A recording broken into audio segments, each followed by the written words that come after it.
And good morning, everybody. Hope this day finds you well. It is about 7 o'clock. We're close to it anyway, 7:07. And like we do every morning, the first thing we want to do, of course, is to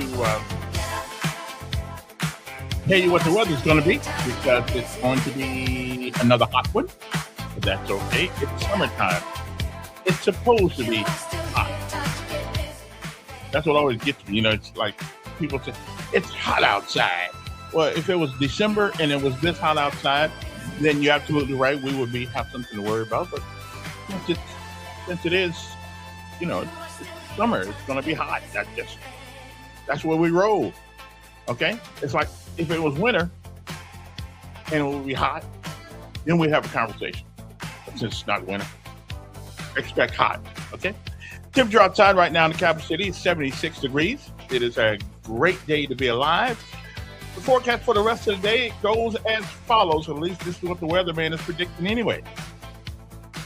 Mainly sunny to start, then a few afternoon showers, high around 94 degrees, winds west at about 5 to 10 miles per hour.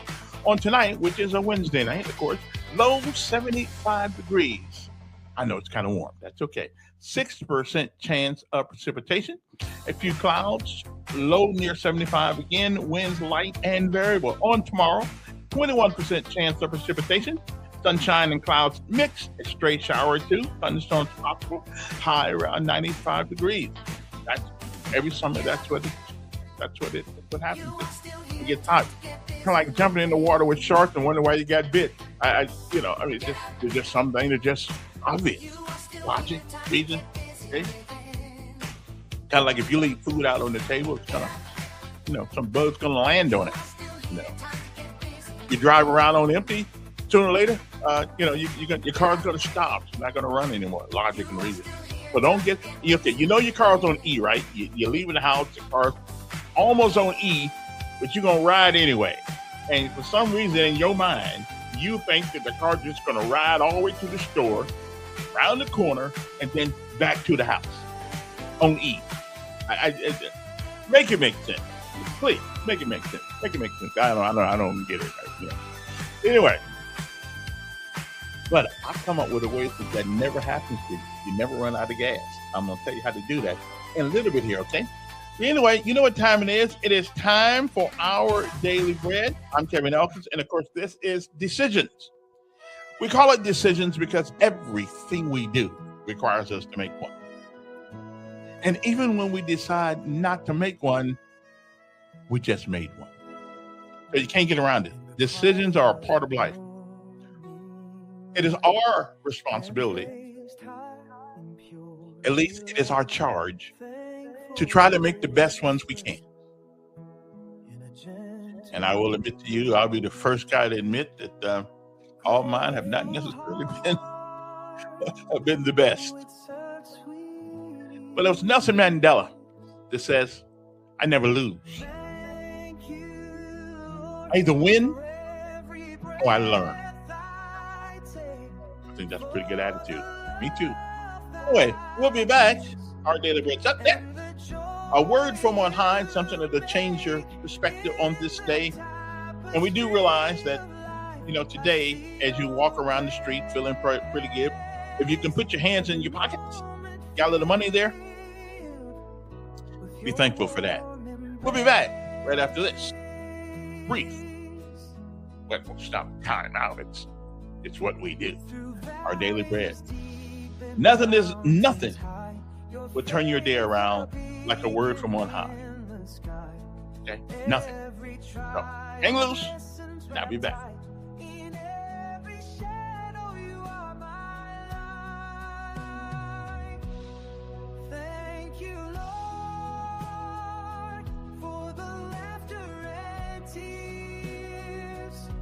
The strength you give in all my fears, in the rhythm of my heart. Freedom is a matter of the heart, reserved for those who believe that Jesus is God's Son. Hello, and thanks so much for joining us for another word of encouragement from Our Daily Bread. Today's reading is titled, Free Indeed, and it was written by Arthur Jackson. The film Amistad tells the story of West African slaves in 1839 taking over the boat that was transporting them and killing the captain and some of the crew. Eventually, they were recaptured, imprisoned, and taken to trial. An unforgettable courtroom scene features Cinque, leader of the slaves, passionately pleading for freedom. 3 simple words, repeated with increasing force by a shackled man with broken English, eventually silenced the courtroom. "Give us free!" Justice was served, and the men were freed. Most people today aren't in danger of being physically bound, yet true liberation from the spiritual bondage of sin remains elusive. The words of Jesus in John chapter 8, verse 36 offer sweet relief. So if the Son sets you free, you will be free indeed. Jesus pointed to himself as the source of true emancipation because he offers forgiveness to anyone who believes in him. Though some in Christ's audience claimed freedom, their words, attitudes, and actions regarding Jesus betrayed their claim. Jesus longs to hear those who would echo Cinque's plea and say, "Give me freedom." With compassion, he awaits the cries of those who are shackled by unbelief or fear or failure. Freedom is a matter of the heart. Such liberty is reserved for those who believe that Jesus is God's Son, who was sent into the world to break the power of sin's hold on us through his death and resurrection.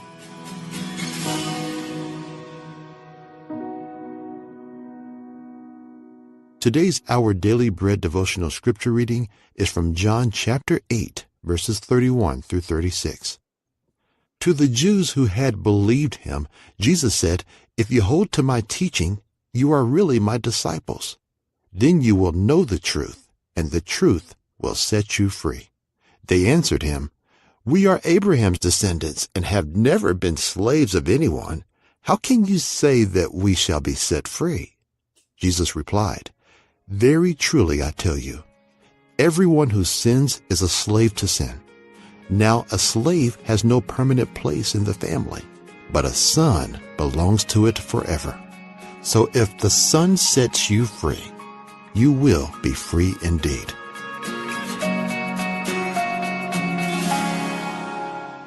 Now let's pray.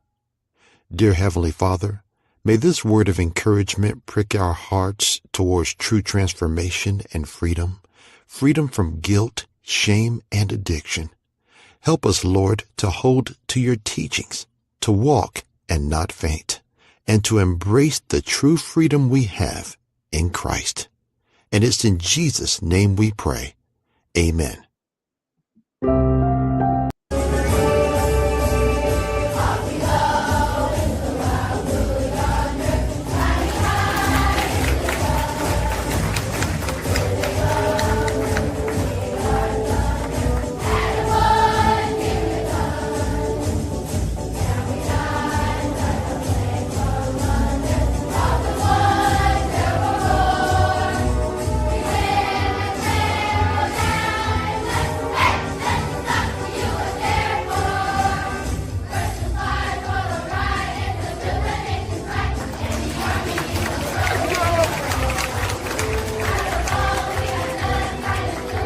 Good morning, Lingerie.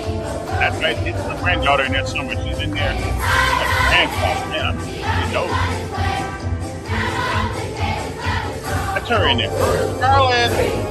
Rosen. Good morning. There we are.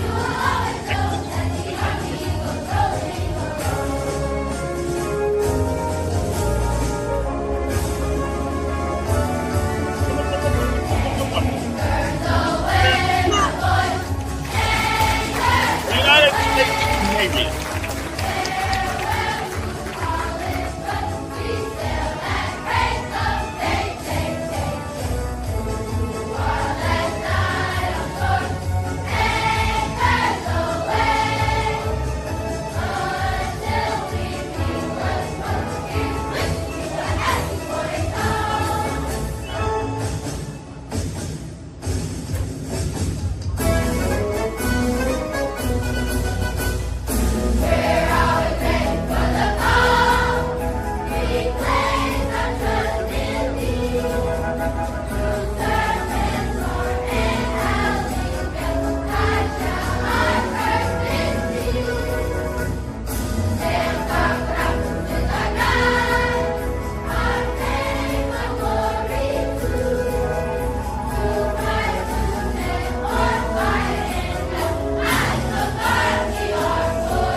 rock. Okay.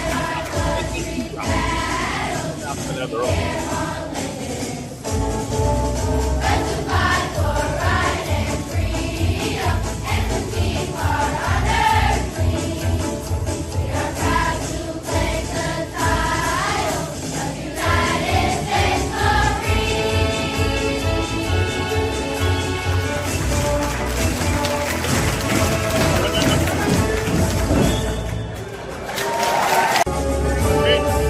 I'm with you. I'm with you.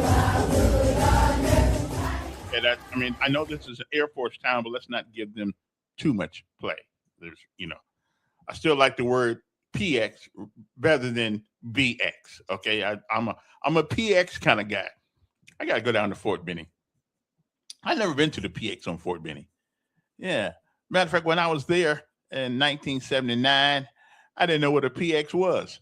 Okay, I didn't have enough money. I was like an E1 or something. I don't know what I had with E nothing. Anyway, good morning to you. How's everybody doing out there this morning? I'm feeling, as you notice, like I'm feeling kind of, motivated this morning. A lot of things going on. I didn't really realize that running for an office would grate on my nerve as much as it does sometimes. But here's the one thing I will not do now, and I got this one guy that just named Marlo on the Facebook. He just asked me dumb questions. He says, "Well, there's no question that's dumb." That's a lie. There are questions that are dumb. Okay, there are questions that are absolutely dumb.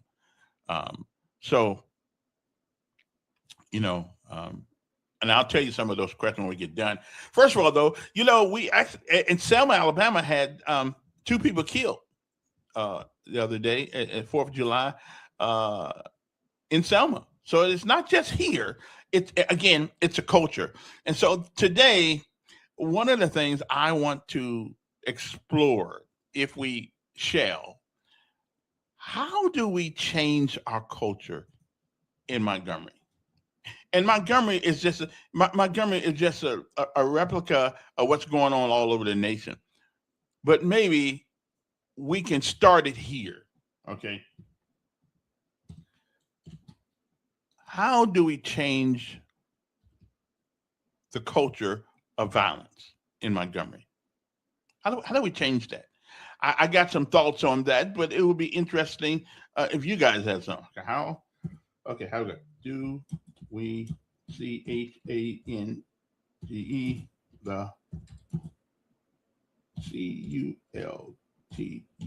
CULTURE? Okay, of Montgomery.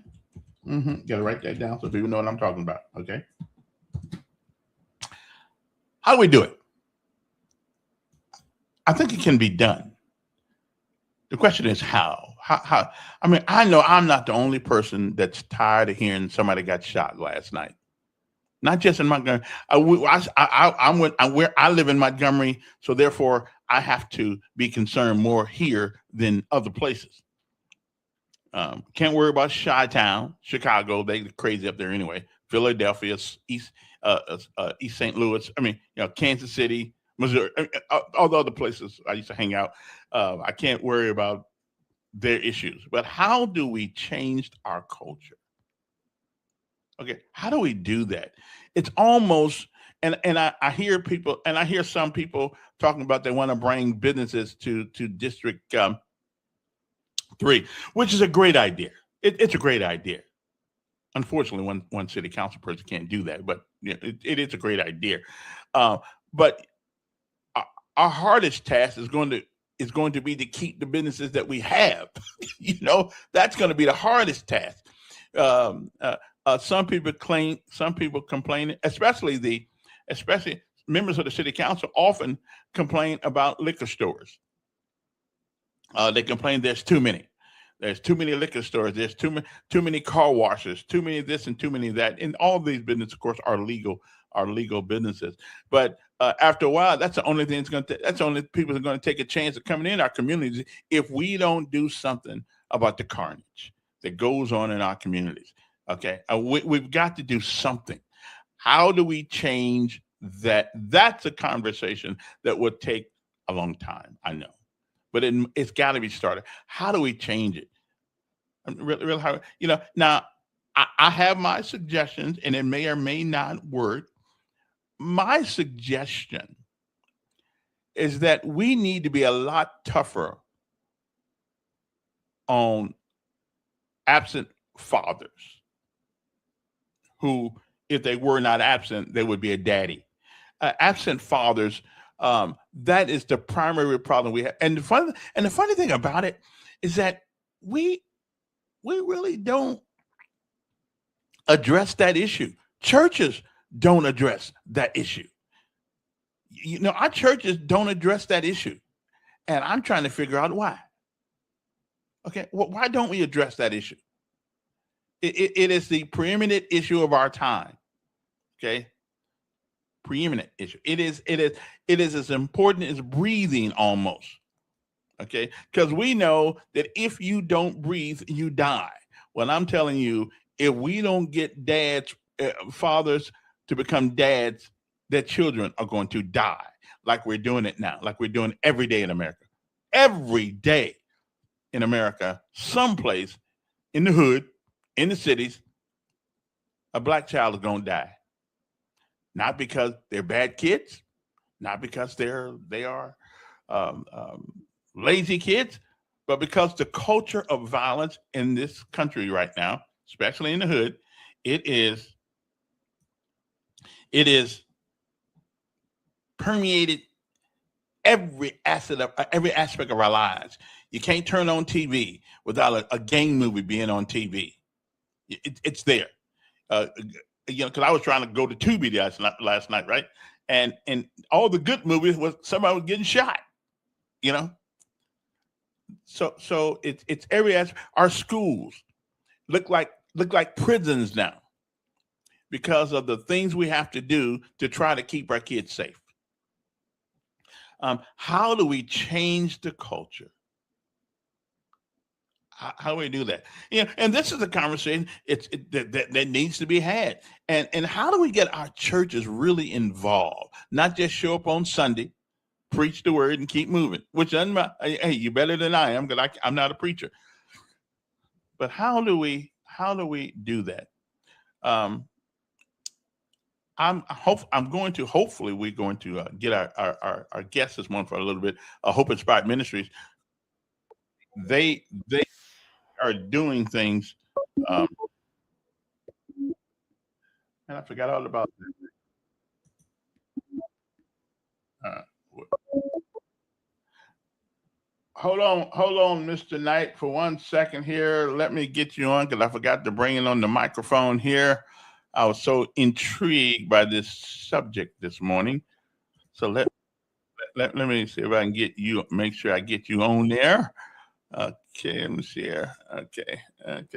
And before you get on my case, Willie, I'm not blaming the church. Okay, I just want you to know that. Go ahead. First of all, before I get to you, I heard that little raving, bacon-eating redneck Don yesterday, and I just want him to know I'm not Willie Durham. I'm Willie Knight. And every time he mentions my name, when I do call back, I'm going to most definitely mention his, and I know he's listening. Mm-hmm. But let me get to what you just said. Mm-hmm. So are you running for city council or judge? Aren't they somewhat the same? No. We get, because I've never seen the city council regulate a house and relationships. You talk about absent fathers, right? Right, but that's got nothing. I mean, that's a societal issue, brother. Everybody's involved. But you were saying that you made the comment, that you were talking about the businesses in the city, right? Which is city council, and you were talking about the carnage. It's culture. It's culture. Okay, the behavior in the city. Right. So I asked this crazy question. Yeah. What is it that a city council can do about the house? Wait a minute. I'm talking about a citizen. I'm not talking about city. We can't do nothing. That's why I say, and the word I started this one, how can we change the culture? of Montgomery and all these other little cities where violence seems to be on the menu every day. I said, how do that's the question. How do we change it?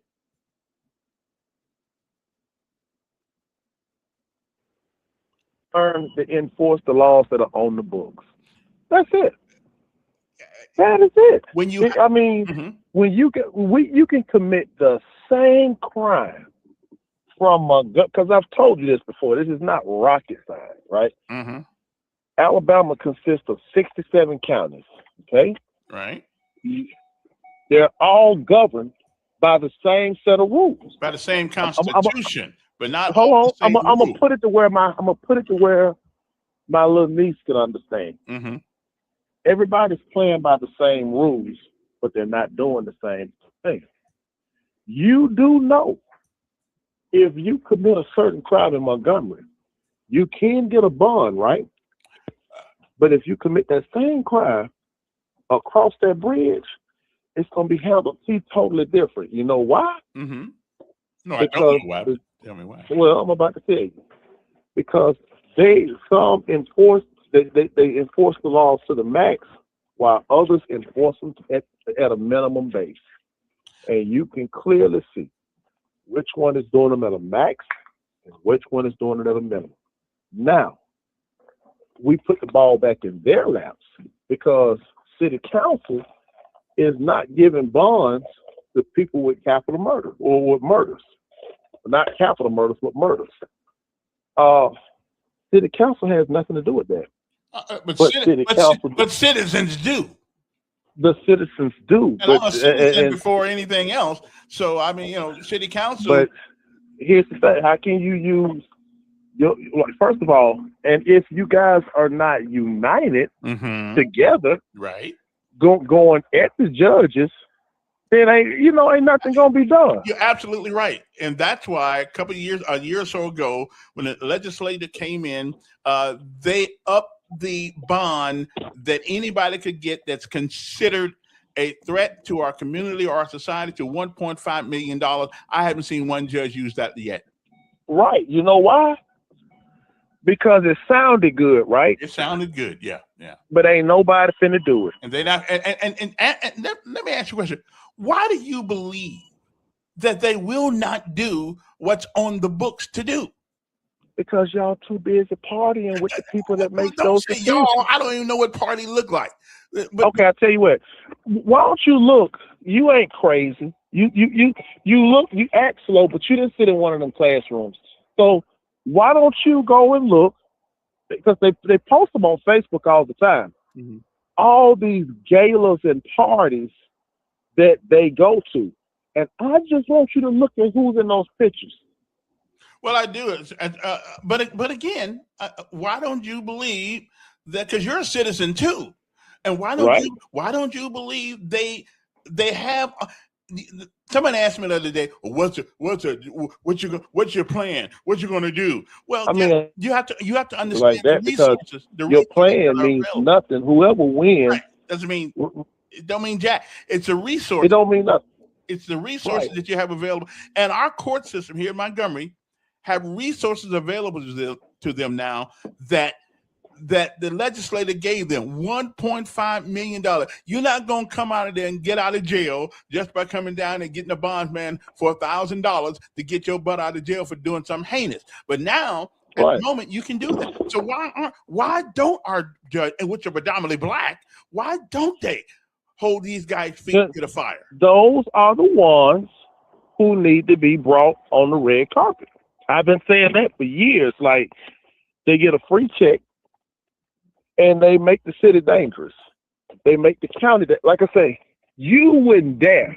It's not even a question. What would happen if some of this crap took place in Pratt for Elmore County or anywhere, Clanton, anywhere else?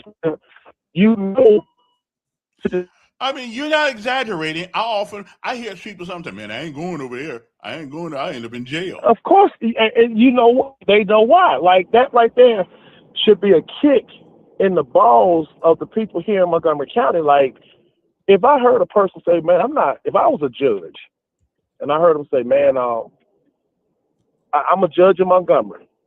Man, I ain't going up there no cratting and doing no stuff like that, man. Them folks will throw you in jail. But what does that say about Montgomery judges?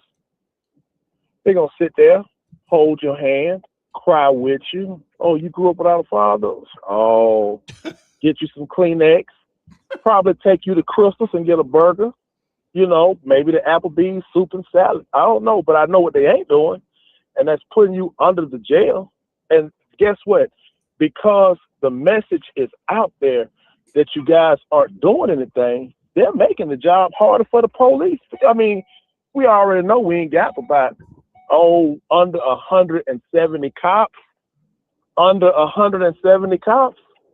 They can't patrol the whole city.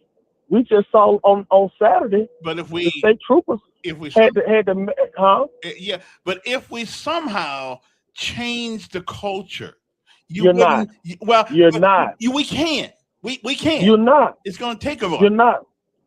Man, look here. You would have to mandate social media, the television, the music. You have to regulate all that. You're not.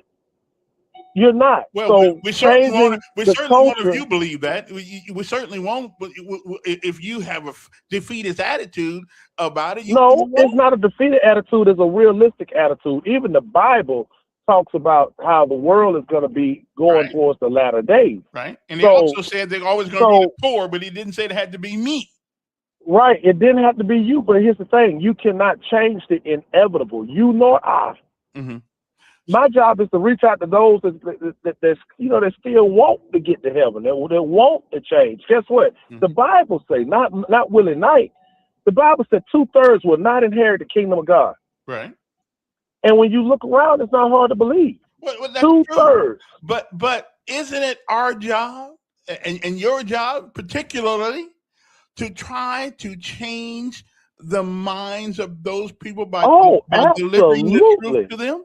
I mean, my job is to appeal to everybody. Right.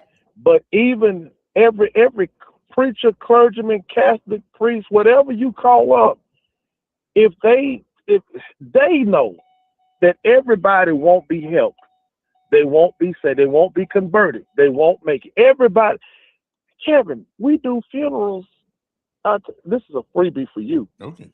We know certain folks ain't made it. Ain't got right when y'all put them in heaven. Y'all put wings on the shirts and put wings on the fly. Doggone folk be wanted for everything and did every doggone thing and hadn't gotten their life right, and y'all put them in heaven. But our job is to try to get brother. That's on Facebook, and I'm with you on that. That's on Facebook. The way to get to heaven around here is be on Facebook and get a set of wings. And and again though, none of us are perfect.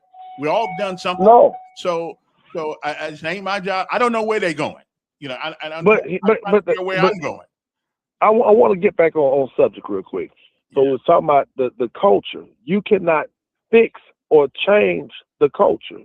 Well, I disagree with you on that one, but you really cannot. Even in the most corrupt, even in the most upstanding cities, mm-hmm.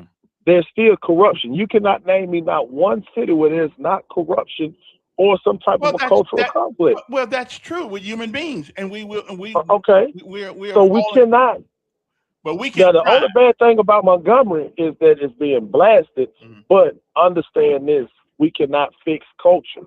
But we cannot. A man just said something. He said, "Culture changes one person, one family at a time."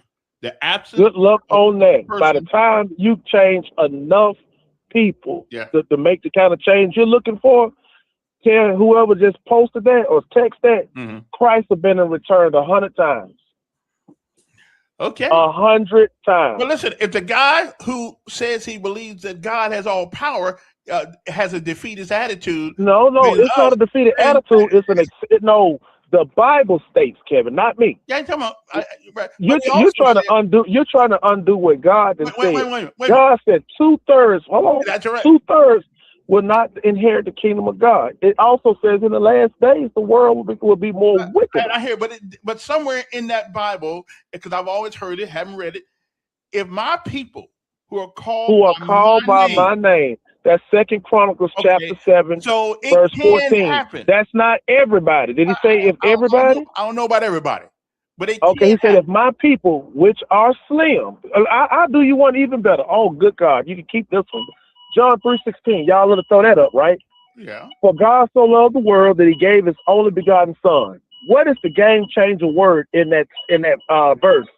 Whosoever, which does not include everybody. Whosoever. Well, everybody won't. Some will, Yeah. some won't. Mhm. Whosoever shall believe shall not perish but have everlasting life. But if you go into John 3:17, Mhm. he says that Jesus said, I didn't come into the world to condemn the world, but through me the world may be saved. Again, those words, maybe, does not include everybody. It has already been foretold the world is going to be wicked. So, and this is a free Bible class for you. It doesn't include everybody. And when you talk about the world getting worse, we're seeing it. Families divided like crazy. We're seeing it. Well, family's been divided since biblical days. Not like this. Not Well, like I don't know. this. We wasn't there Not then. like They this. didn't have the internet back then. So They didn't, but we have to agree on this one. Right. Families were not like what you see now. Grandmothers, big mamas had respect once they came in the room, in the house. You didn't drink with big mama, grandmama, granddaddy, again, the culture has changed. Tell me, and it's not going back. It's getting worse. I think we can do something about it. I tell you what. Yeah, Call me next time if you got something else. I think we can. And we certainly can't change the culture if we don't try. On the first sergeant. Morning, sir. Yes. You know, you and Dr. Knight was having an interesting debate. And I think your point is the community has to demand the change. Is that correct? Right. So last night at the city council meeting, a lot of things happened. Was the community there in outrage for this 16-year-old girl being murdered while sleeping? No. But we had another citizen that was driving along the Eastdale Mall and was shot and that was paralyzed, and the community packed out city council. Mm-hmm. You remember that? Yeah, priorities. I mean, whose priorities? Our priorities. In one neighborhood, somebody gets killed. It's just a matter of thing. It is just the culture, and we're used to it now, so it don't even bother. Other neighborhoods, somebody gets shot and killed. Well, I mean, they're traumatized. And we're not even traumatized. We're so desensitized. But so it's a community issue. So you don't think the other communities should have come? And that's what I think Don says is that when a black person is murdered, we don't turn out with the same anger and outrage as another community. So we devalue life. Right. There's a debate going on in the music industry right now, Kevin. There's a young rapper called Young Money. She has a song highlighting scamming and boostings, and it's called Spin That. And so people are making glamour out of people going into stores and stealing and putting stuff in bags and taking off tags and scamming. And so the one person came out, a music, to me, icon, came out and says, we will glorify anything as long as they have a catchy beat. And she is being ostracized and criticized because she's saying we have to do something about this music because our young people are acting out what they're hearing. It used to be, we used to have a saying, art imitating life, or does life imitate art? And I think life is imitating art now. We're going by the crap on TV because we think it's real.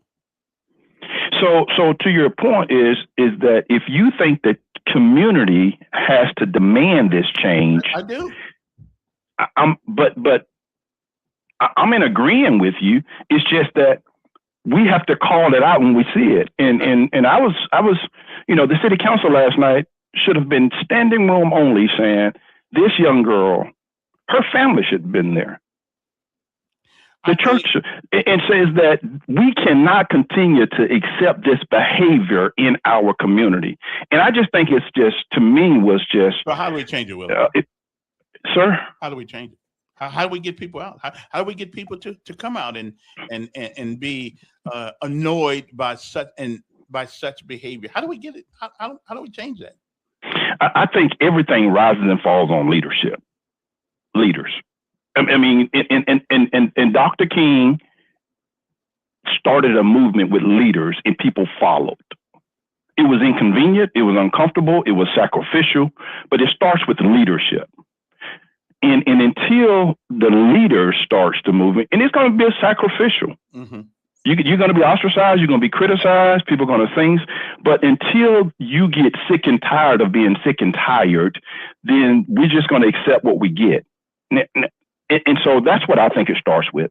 It's leadership. I totally agree. And you got to be willing to sacrifice something in order to make a difference. Yeah. And it has to be the community. I mean, again, when we have certain parts of the community, they want to bring some crap to the community. That community comes out in outrage and says, we don't want this in our community. But another community, you want to bring something to it. You have a few people. And until it becomes personal to you, then you're just going to say, well, that's not my issue. Well, and it's kind of like, if it happens to my neighbor, it's an inconvenience. If it happens to me, it's a catastrophe. Yeah. I thought the council would be packed last night of folks about the outrage of this 6-year-old girl. Just like they was outraged about this young lady that was paralyzed just by driving down the street. And they both deserve the outrage.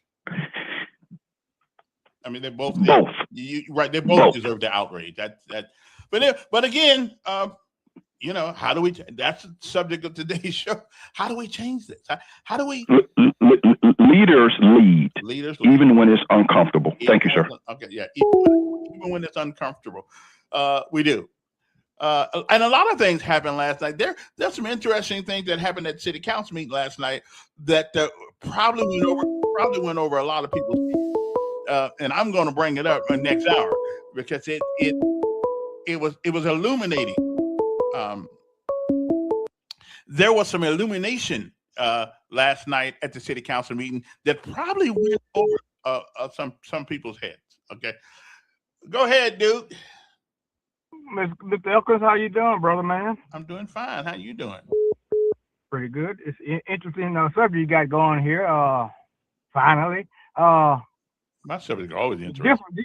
You don't like them. Different. You don't like that subject, but I think they're always. I love this subject matter right here. Yes. I've been talking about the kids getting killed and nobody say anything. But the reason people not coming out, Kevin, you know the reason people not coming out. No. You know the reason. You know the reason why people responded to the white lady getting killed. Okay. Only time people respond if somebody white would have killed this young girl. Negro been out there hooping and hollering about the Black Lives Matter. Okay? Somebody white got killed by a black thug, what they call the young black thugs. The white folk got upset. If that white lady would have got shot by, she didn't get killed. Let me take that back. If she would got shot by somebody white, it wouldn't been such of a big deal. Okay, like this Carmelo Anthony. What makes this Carmelo Anthony thing went on, right? Right, but what makes you think if that white boy that got killed by another white boy, we wouldn't have heard nothing about it. So it goes both ways. Does color really make a difference? Hell yes, it make a difference. It shows every time, doesn't it? Why is it then that people react to it when it's culture? White it's culture, yeah. and Hold a minute, Kevin. Wait a minute. It's culture. It's culture. Yes, I know time has changed and everything. Culture has changed. Yes, I got that, Kevin. So you trying to deter this thing.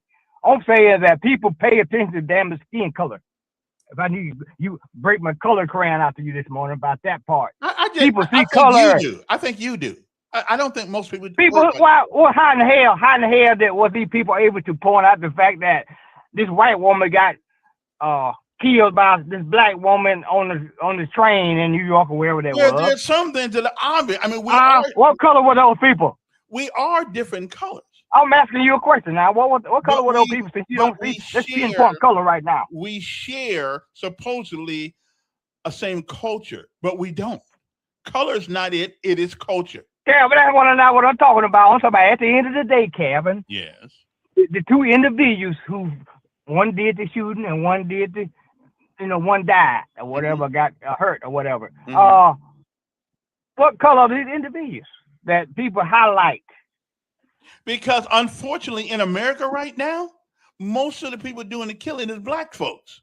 That's not what I'm asking you. I'm Make saying it when plain, somebody, make it plain let then. me break it down again. Let me make the damn color and crayon out again for you. Yeah. The guy that was on the subway station or somewhere on the train, wherever it was, Right. that killed this white woman. Okay. White American got upset. I don't blame them. Okay. So, but what I'm saying, when the black dude shot the lady Montgomery, white American got upset. Okay. And In Texas, when the Camille Anthony dude killed this white boy, white American got upset. Okay. So why don't we get upset when black folks kill us? Hold a minute. When white people do something to black folks, Negroes gets upset. I'm not leaving us out on that one. Okay, we holler about Black Lives Matter, all this other nonsense. You know, that instance where racism, and your point, give me what's play the a point part. you're trying to make? My point to you, sir, is that I would love to see the white citizen out supporting this black girl last night too. Okay, but first of all, I think I'm quite sure some blacks went down there when the white lady got shot. Some blacks went down there too. But let me ask something. If nobody shows up, somebody ought to show up. But don't expect you guys keep on pinpointing talking about when somebody black, something happened to a black or white or whatever, or the black race, the black folks supposed to flood the damn city hall. They should. Nope, all citizens. We got all these churches on every corner, okay? On every corner in the city, damn near, okay? So we supposed to be Christians as one, as Jesus, and do what Jesus do. Give me the short version this morning. Okay? Okay. Short version of it? Yeah, sure. There's a lot of hypocrites running around here hollering about they little kids and little babies, but they're not colorblind. So don't give me this culture bullshit. Okay, appreciate it.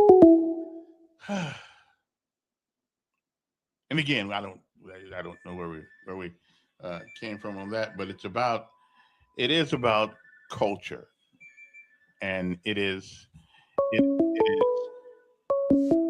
how do we change it? That's the conversation this morning. We change it, not just complain about it, but how do we change it? Or have we just given up on it? Yeah, Don. Before I get started, did the phony reverend threaten me? I don't know. I don't know. I missed out on that, but I don't know, that threatening thing, you know. But anyway, you don't change the culture, you change behavior. Oh. And you change behavior by arresting these people and pulling them over and stopping them, enforce the law. But you don't force anything in this city. I mean, you can shoplift, you can do anything in the world. You know, if you can sit out all night and pop firecrackers and don't worry about any of your neighbors, you can do anything you want, your behavior, you know. But if you want to really change something, you don't change behavior, you change the actions and what they do. And you do that by enforcing the law and have some guarantee that if you do something, you're going to jail, not some judge is going to let you out as soon as you get there. But if the good night is threatening me, bring it on.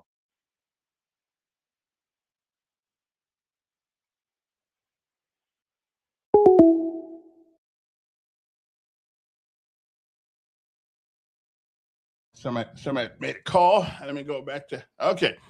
Anyway, what did he say?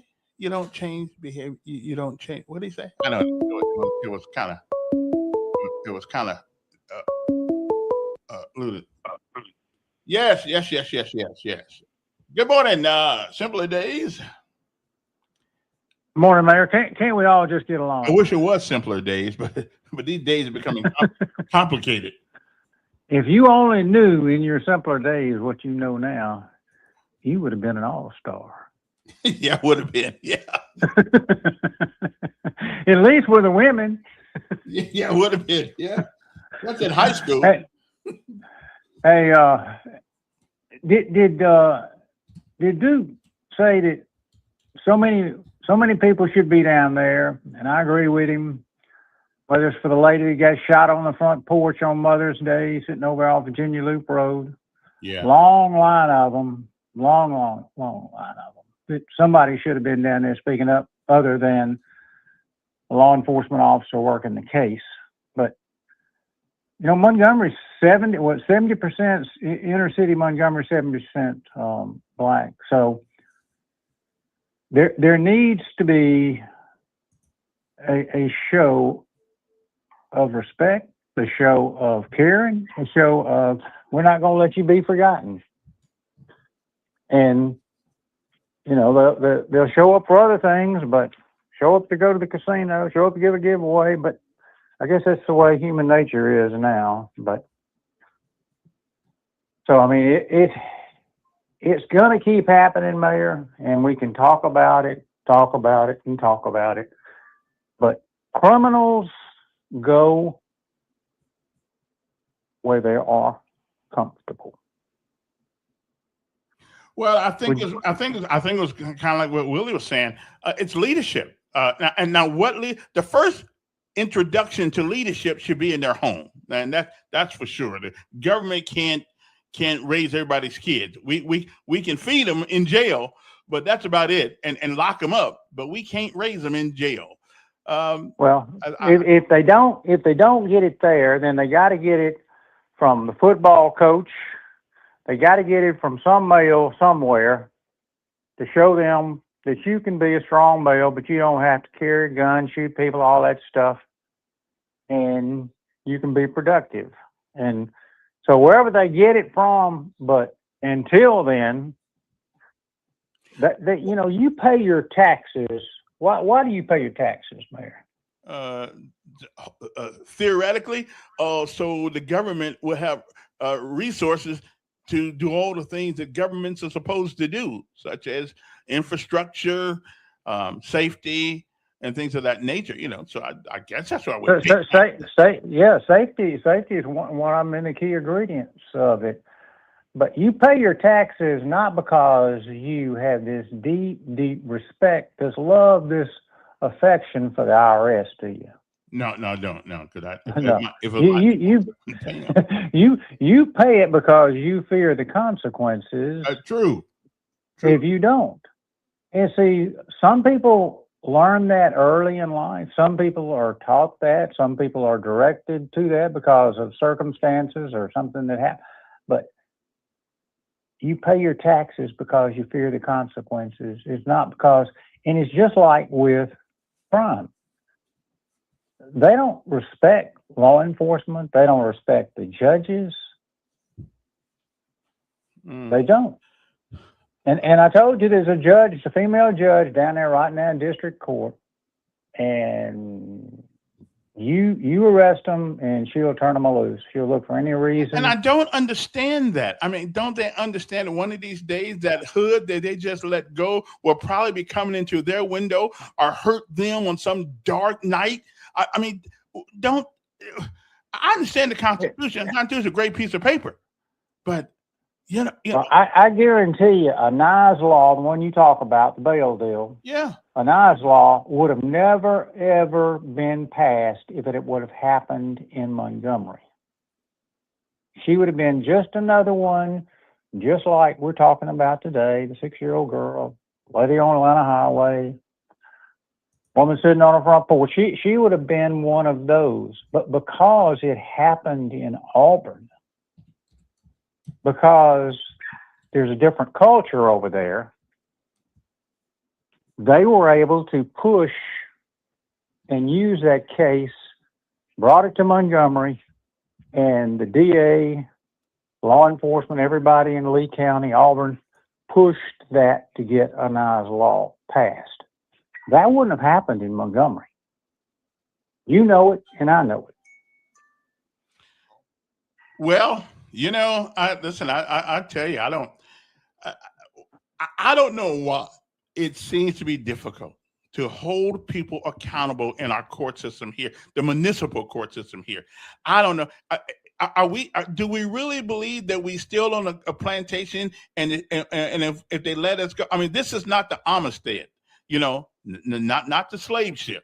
You know, I understand what happened in that history, but my Lord, can we live in the past often, And to us, to me, and that's the only thing I can't stand about being down south in Alabama, because it's every time something happens, even when it's my fault, we can use the trump card, no pun intended, of racism to blame it for everything that happens. And couple of legislative sessions back, they tried to get this drive-by shooting thing enhanced if you shot into an occupied dwelling, and to save a 6-year-old girl's life, to save a mother sitting on her front porch, to save those victims. But what did a group of black legislators say? They said that the law it was going to be an enhancement, and they said the law would be used to discriminate against young black males. Only if you're going down the street doing drive-by shootings.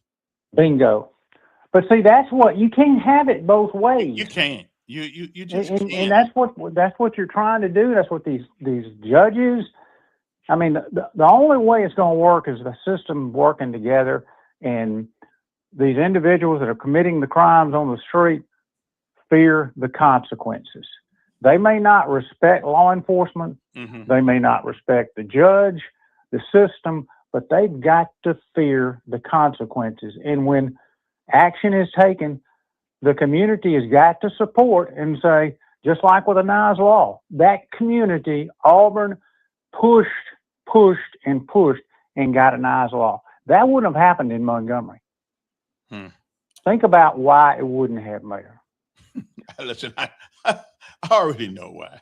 Well, when you get to be the city council person, then you will acquire a whole set of skills to be able to decipher things. Yes, I will be. And if anybody says, Kevin's talking crazy, or Kevin's talking, what you need to say is, well, it worked for President Biden.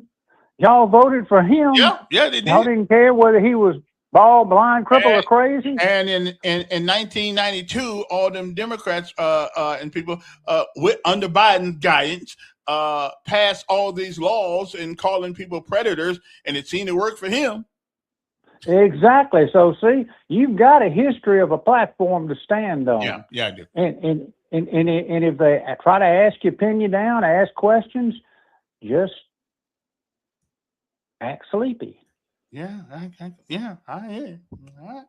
Hey, all right, Mayor. Appreciate it.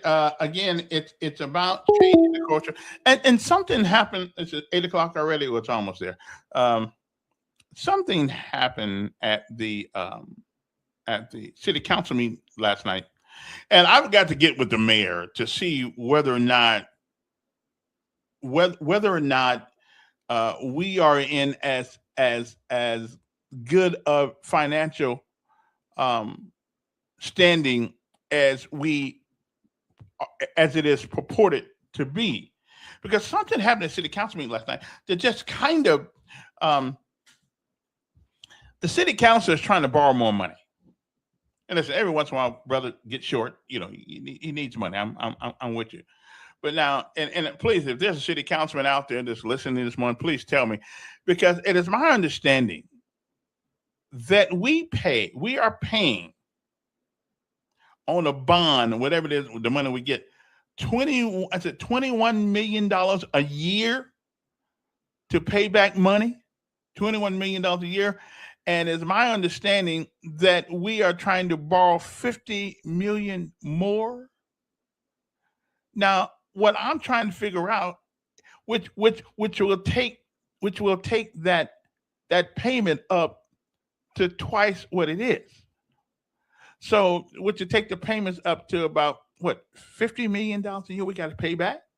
Now, if I'm wrong, please, somebody from the mayor's office call me and tell me I'm wrong. If we borrow $50 million more from the bond market, it is my understanding that we are in great financial shape. So if we're in great financial shape, then why are we trying to get in more debt with the bond market? Why are we? Now, I don't understand a whole lot about bonds and stuff that much, but I do understand if you borrow people's money, you got to pay them back. And you got to pay them back with interest. So why would we want to go deeper in debt? Why would we go deeper in debt if we're financially sound? I guess I'm just wondering. It's 375 million, but that's what we're trying to borrow. Okay, because I was listening to it last night while I was doing other work, and why we want to borrow some more money if we are financially okay? I'm just, listen. At one point in my wallet, I had 27 credit cards, and you know how much I had on them? Maybe about $400. I just like getting the credit cards because they kept saying, "Hey, Elkins, your credit is really good. Okay, right on. Send me another one." So they kept sending the credit card, sending the credit card, sending the credit card. But one day I looked in my wallet. I said to myself, if I use all these credit cards, there's no way that I can pay them back. Okay? Okay. So why are we want to borrow $375 million on a bond? Okay, well, I'll check that out. I'm just saying, if going into debt never helped you. Okay, we're already in debt. As a matter of fact, is my understanding, and listen, I think Bobby gets some of this, Todd gets some of this, because when Emmy Farmer left office, I believe we had $25 million to the good. Now, I do understand that for a city to progress, then you have to, it takes money. I got that part. But our taxes are not the lowest in America. So you would think that we're doing okay. I'm just saying 375 million. Somebody's got to pay that. Okay. My son's going to have to pay it. Your kid's going to have to pay it. And will it enhance our lives? Okay. So what is it all about? I mean, what is it all about? Well, let's just see some of the things why they say they want to borrow the money. Now, I ain't mad at nobody. I love everybody. I'm just trying to figure out why we need to borrow more money. $375 million. That's somebody. And that somebody is looking at you when you look in the mirror. One way or another, you are going to pay. Rent's going up. We got some of the highest rent in the area. Why is that? So at some point, there's going to be a breaking point for us and them. Okay. $375 million we're trying to borrow. Somebody from that council needs to tell us why. Members of the Montgomery City Council delayed moving forward on Tuesday's plans to borrow $375 million for a downtown convention center expansion and other city projects. I think if we don't have the money, we just don't build it. Great idea. The city council split 4-4 on the resolution expressing official intent to issue up to $375 million in tax-exempt general obligation warrants series for 2026B. Since it was the first time the resolution had appeared on the council's agenda, it needed unanimous consent to pass on yesterday. Since it didn't get unanimous consent, the resolution will be voted on at the next meeting. Frenetta Riley, C.C. Calhoun, Arande Mitchell, and Andrew Szymanski voted in favor of suspending the rules on Tuesday to pass the measure. I'm glad I wasn't down there. Ed Grimes, Julie Beard, Glenn Pruitt, and Charles Jenright voted against suspending the rules. Good. Thank you. Now, if I'd have been down there, I would have been with Szymanski and them on this one. Okay. Now, according to the city officials, the proposed bond program would be used to pay borrowing fees and to fund these issues: convention center expansion, housing infrastructure improvement. I don't know exactly what that means, but okay. Unless you're going to help everybody in town fix their house. I don't understand what that means. A new sports complex and amphitheater. We don't fill the one up we got now. City facility and service enhancements. Okay, whatever that means. That I don't know. Neighborhood improvement project across Montgomery. Listen, all of that sounds good. But maybe we ought to figure out a way to do this because somebody's going to pay for this stuff coming back in higher fees, okay? Higher garbage fees, higher fees, and a number of ways to pay back this money. Okay. Now I was kind of dumb years ago when I got here. I didn't know what a bond was. When you said bond, I'm looking at James Bond on TV. You know, I didn't know what the hell a bond was. You know, I mean, I never really seen anything big, any money bigger than the check that I was getting at that particular time. But now I understand. Governments don't borrow money without us getting it back. Okay. Montgomery is an important moment in history, Montgomery Mayor Stephen Reed said in a statement on Tuesday. As our city continues to grow or go in debt, whichever one you want to do it, and compete for jobs. Well, if we competing for jobs, we're bringing people here. Isn't that bringing income to the state? You would think it would. It's a ton of money if we borrow. Grimes said at the meeting that the bond plan was using very vague details. And according to what I just read, it is a vague detail. Let me see. Yes. This is the mayor's Whitewater. He's going to try to build his monument to himself over there at the old advertiser building. He's putting up something that he's going to compete with private people. You already got Impact and all that downtown. He wants to build this stuff, and I'm sure it's put his dad's name on it. Look what they did with Whitewater. It's the same thing.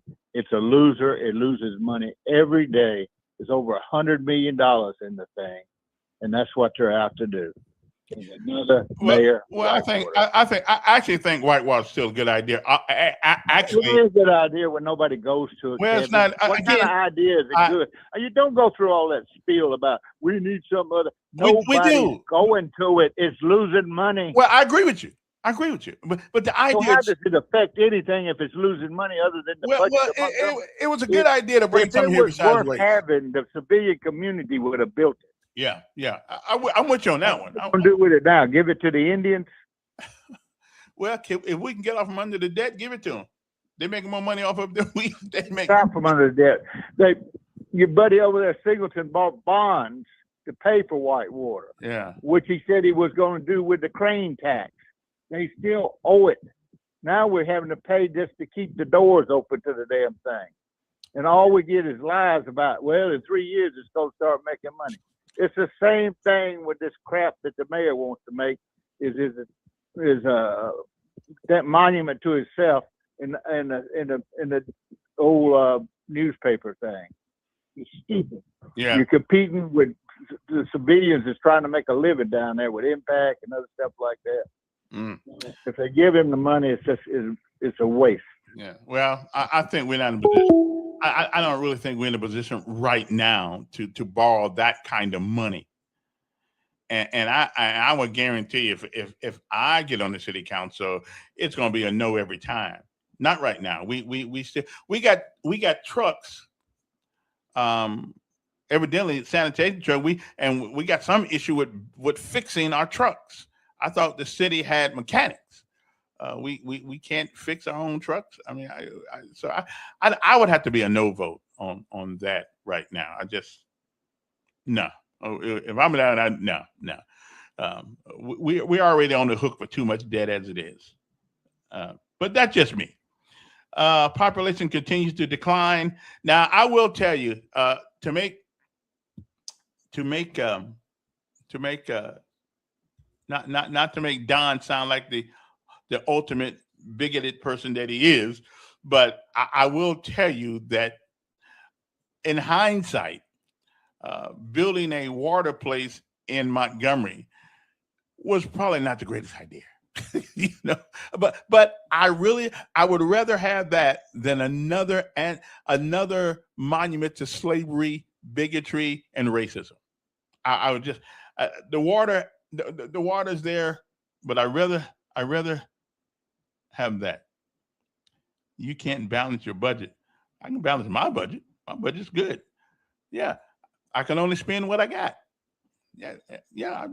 My budget's cool. I mean, I can understand if I'm living outside with a can on the corner, you make it say that, but I'm not. I'm pretty good. Yeah, I can balance. I know how to balance a checkbook and everything.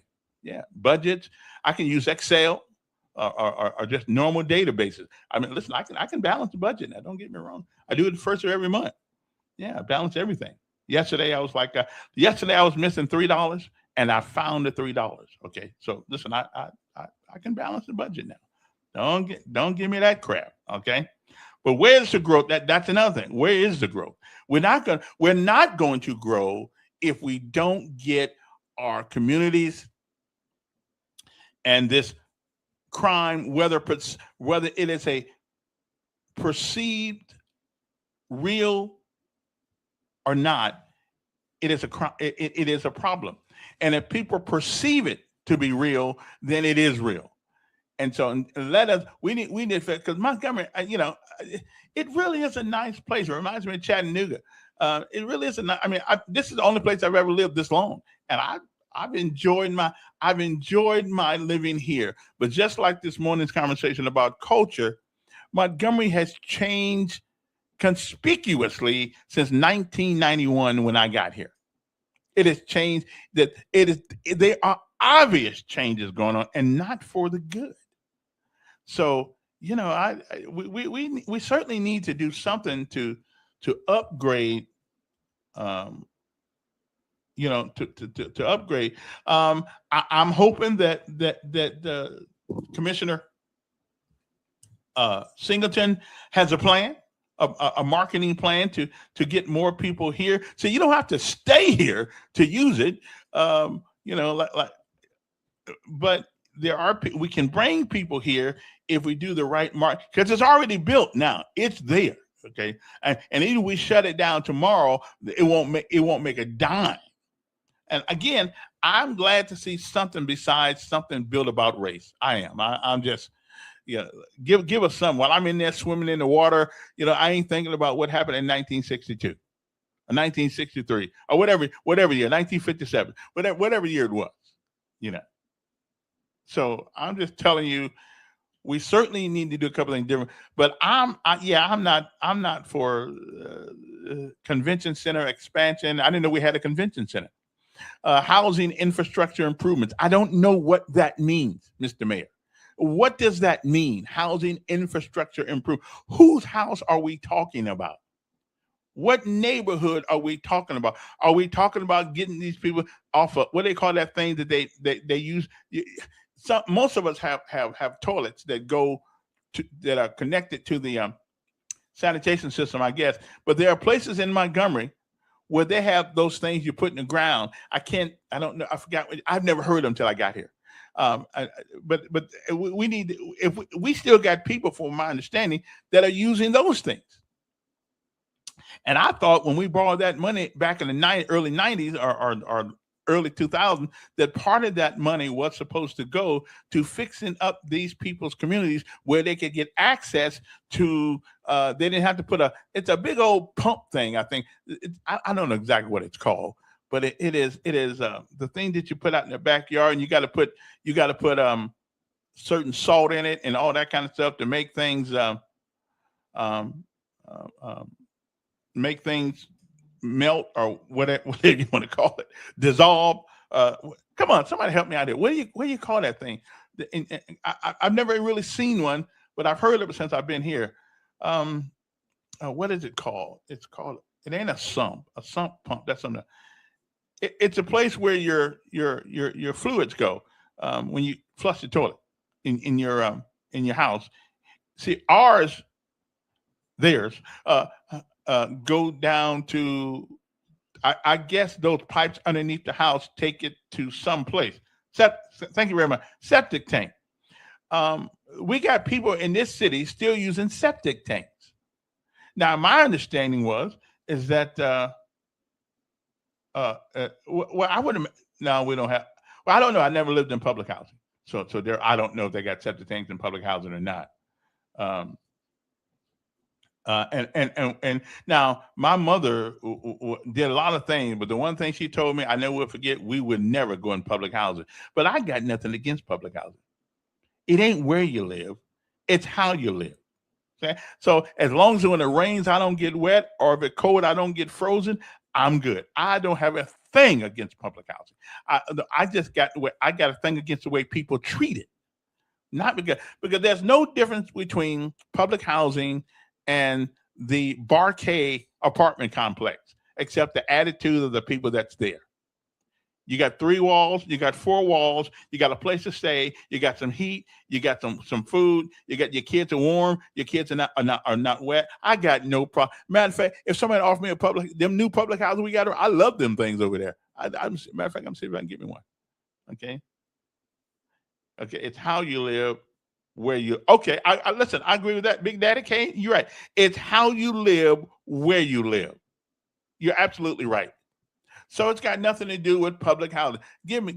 Listen, I wouldn't mind getting a Section 8, but you would never know I got a Section 8 by the way my property looks. Okay, you would never know it. The problem with us, and again, what's that word I like to use all the time? It's culture. It's culture.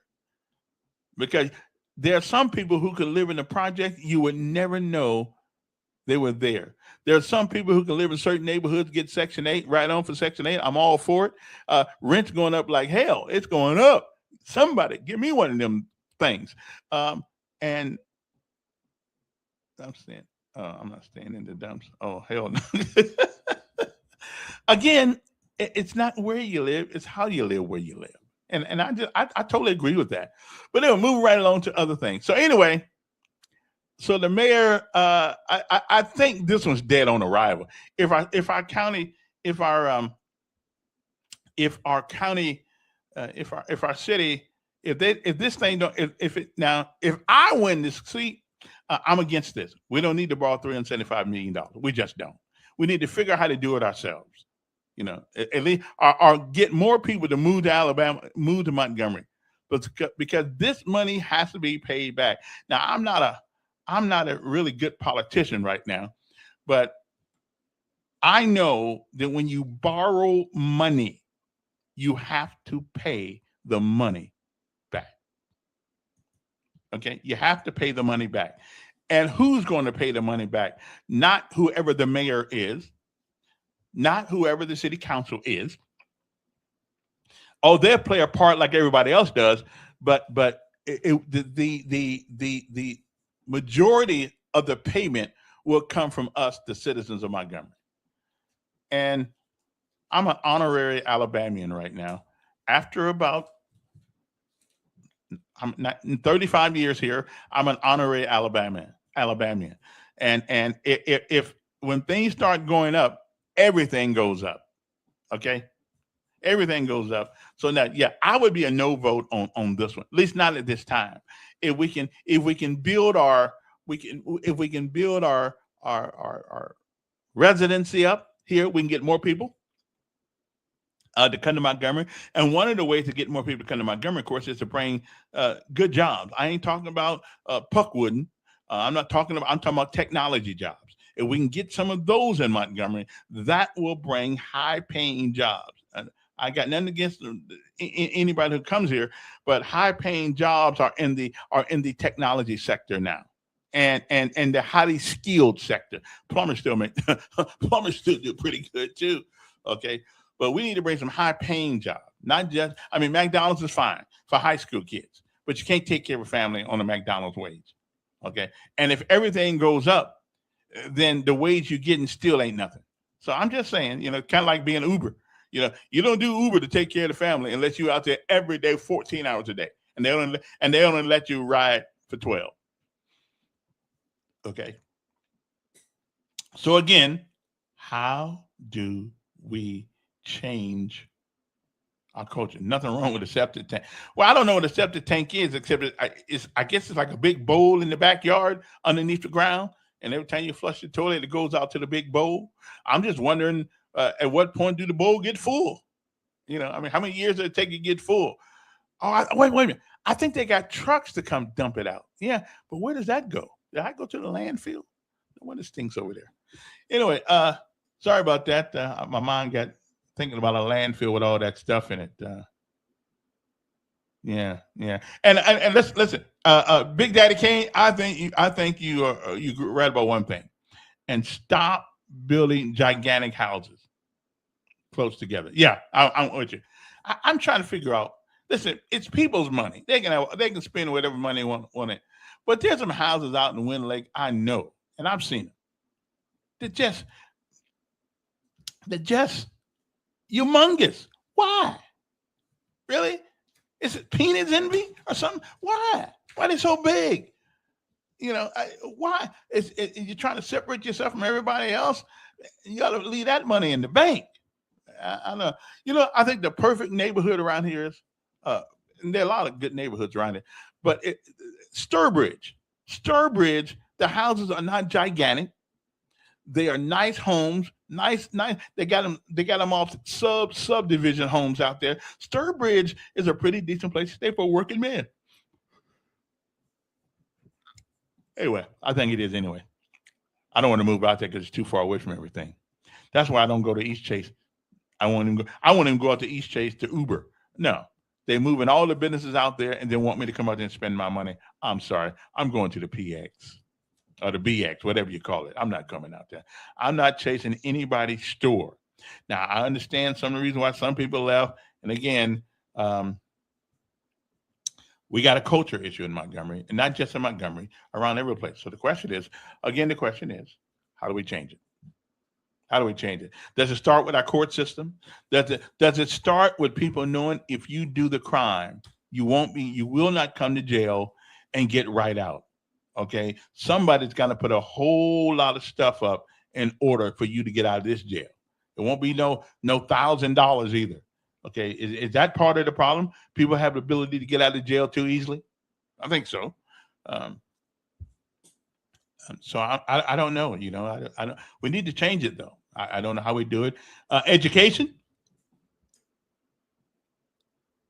Well, we got education, but we make more excuses for failure in public school than any place I've ever seen. I showed you something yesterday about the guy Stafford, who came up with the hotel in Tulsa, Oklahoma.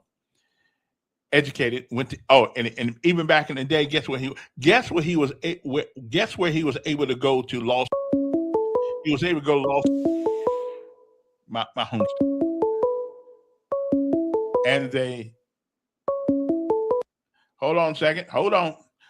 And they burned down this building, did all kinds of things. And here's my thing. If he could do it in 1920, why can't people do it now? If he can build gigantic hotels and hire a bunch of people, why are we always whining about somebody else coming into the community with their business? I'd come to, if I knew that you would give away your money in a moment's notice just because I brought some fake hair, I'd pay. I would charge you. Listen, I'd come over there too. Hey, let's go to America. Let's go to Alabama. Yeah, they buy fake hair all the time, and they don't care what they pay for it. They don't even like their own hair. So let's go on over there, pack up the kids, and everybody go over to Montgomery, Alabama. Okay, yeah, or Alabama, any place. Okay, Georgia, wherever you want to go. Yeah, because Americans will buy almost anything as long as they don't have to make it. And so people are coming here making mint out of our lackadaisicalness. Okay, so why we get kind of lazy sometimes? You know why? Because we've had the sin of affluence. We think we somebody because we got a little bit of something. So I don't know. Let's see. What does Camellia say here now? Let me see. I know she got something. We must learn to lift people up instead of cutting them down. Listen, you can take that crap right there someplace else. Some people need to be told the truth in order to get up off the floor. So if I see a guy laying on the floor, Camilla, just laying on, Hey, listen, my guest is here right now, so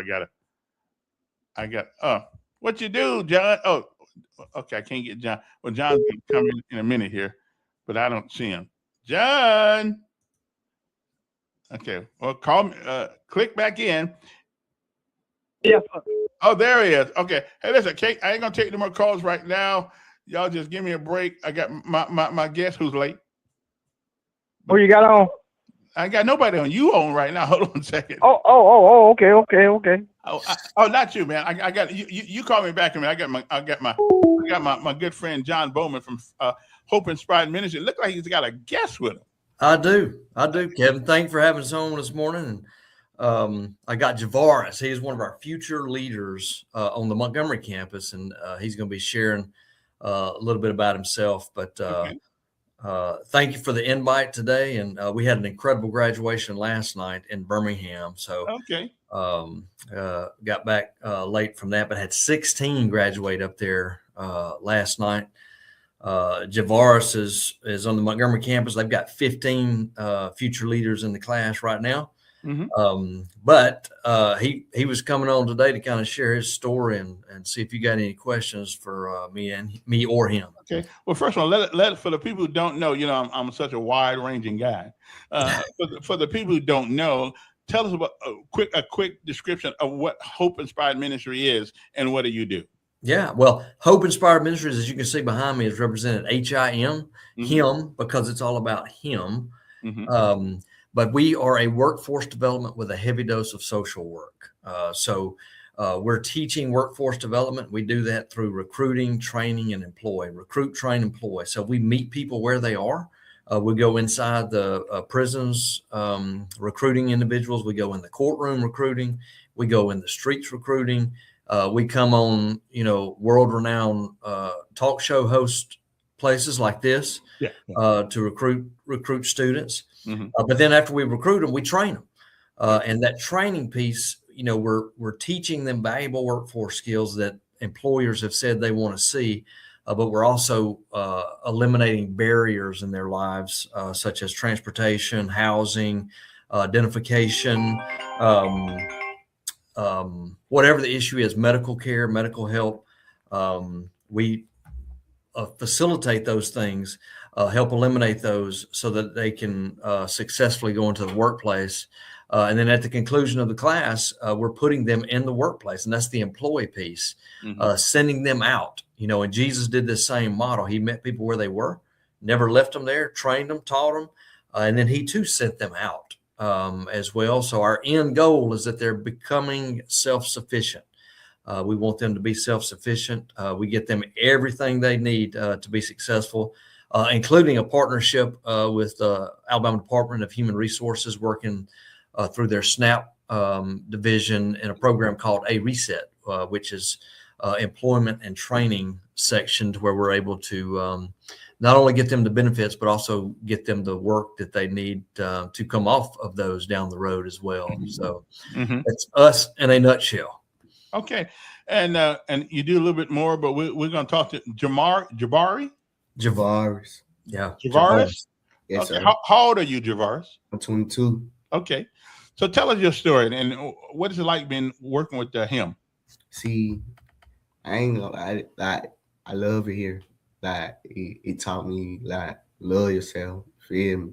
Most of folks don't love themselves, but they fight it out, like, take it out on drugs, all that. We don't really need that. You feel me? We need to love ourselves first, then try to love someone else. But we can help, but you gotta love yourself first. See, what is your goal? What are some of the plans you want to pursue after you finish at him? Me, I want my kids to grow up be like my dad, changed his life around. I got 5 kids, but I only see 2 of them right now. So I ain't been to church since 8 years. I'm just not started going to church. I done got baptized.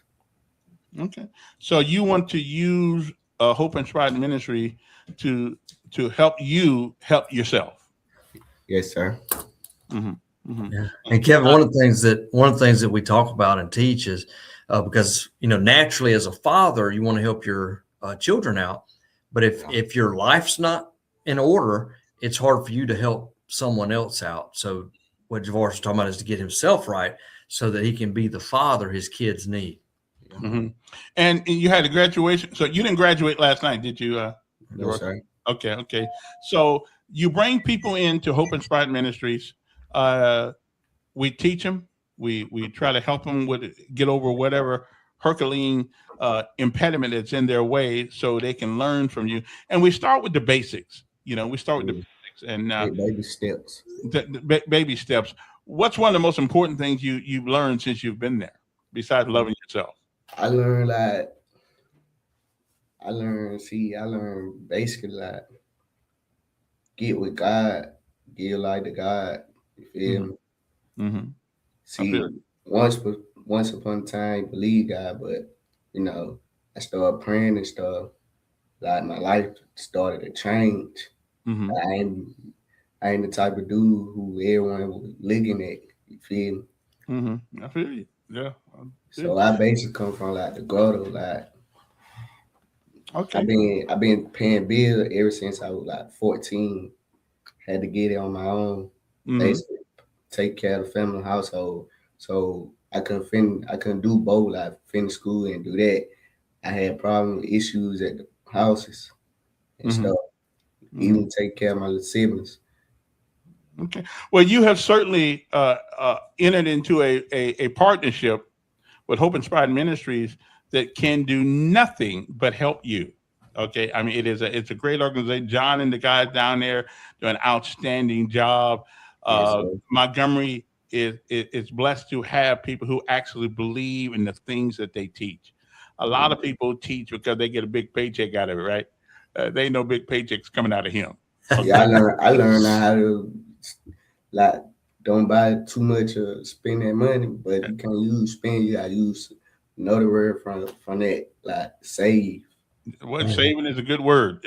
Saving is a good word. John, so we got 15 people in this class.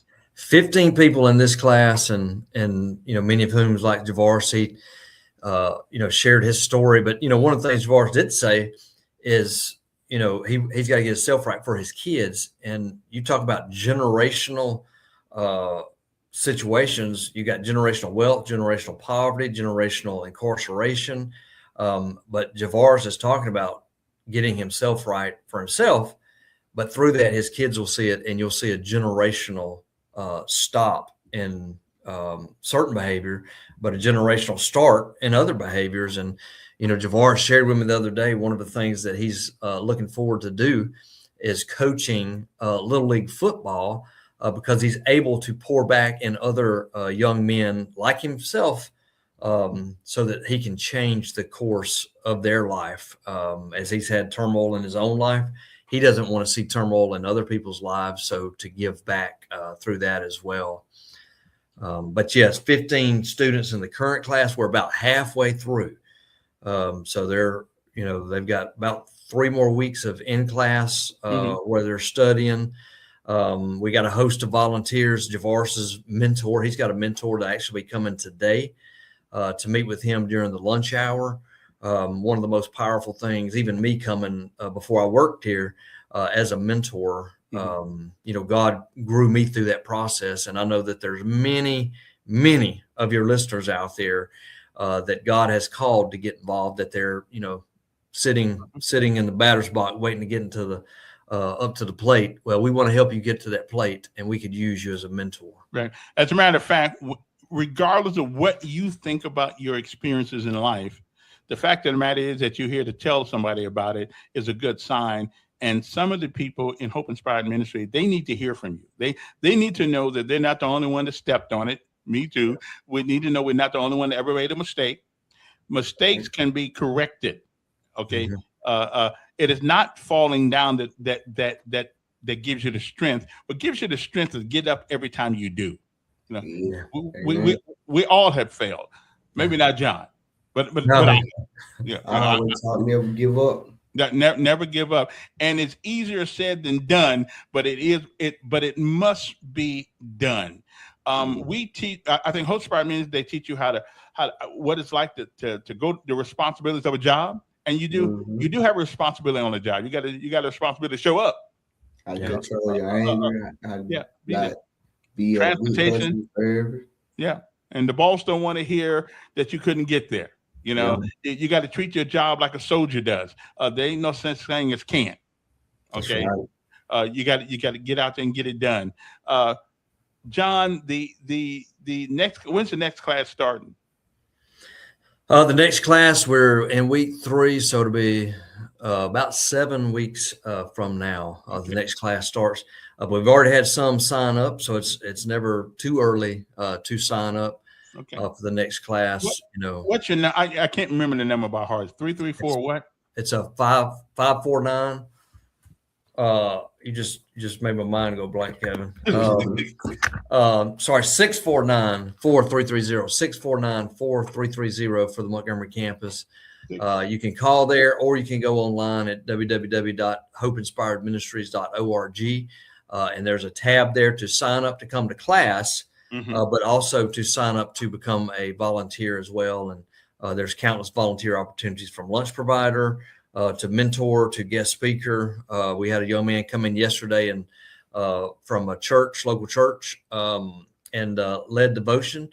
Luke Hall is the outreach minister at Trinity Presbyterian, and he came and led the devotion yesterday. And you heard Javaris talk about the devotion, the God piece within it. It's the foundation for what we do, and we go through the Purpose-Driven Life book to let Javaris and other future leaders know that they were created on purpose and for a purpose. And then just this morning, our Lowndes County campus had someone. We're teaching workforce development, but they're seeing the love of the staff. One in Lowndes came to Christ, accepted Christ in their heart, is going to get baptized. Javaris, you heard him, first time back in church, and he got baptized. I wasn't there, but he shared the video with me. But exciting moments, right on Court Street, I believe, and right beside Court Street, an outside baptism for the whole neighborhood to see. So Javaris has turned his life around, but he's also reaching out to others and being that beacon of light that God's called us to be. Well, that's good. I just know that there are many organizations in Montgomery who say they do a bunch of things, and they may. I don't know them all, but I do know. I joined the organization because I saw people who were actually not just talking the talk, but walking the walk. I mean, really, really, they do, and it's in a sacrificial way, because you go from Birmingham to Coleman to Lowndes County, all over the place, taken from your family because you got another family, which is Hope Inspired Ministry, and we appreciate the work that you do. If people want more information. And we do have a website, hopeinspiredministry.org. It's .org or .com? O-R-G. Yeah, hopeinspiredministry.org.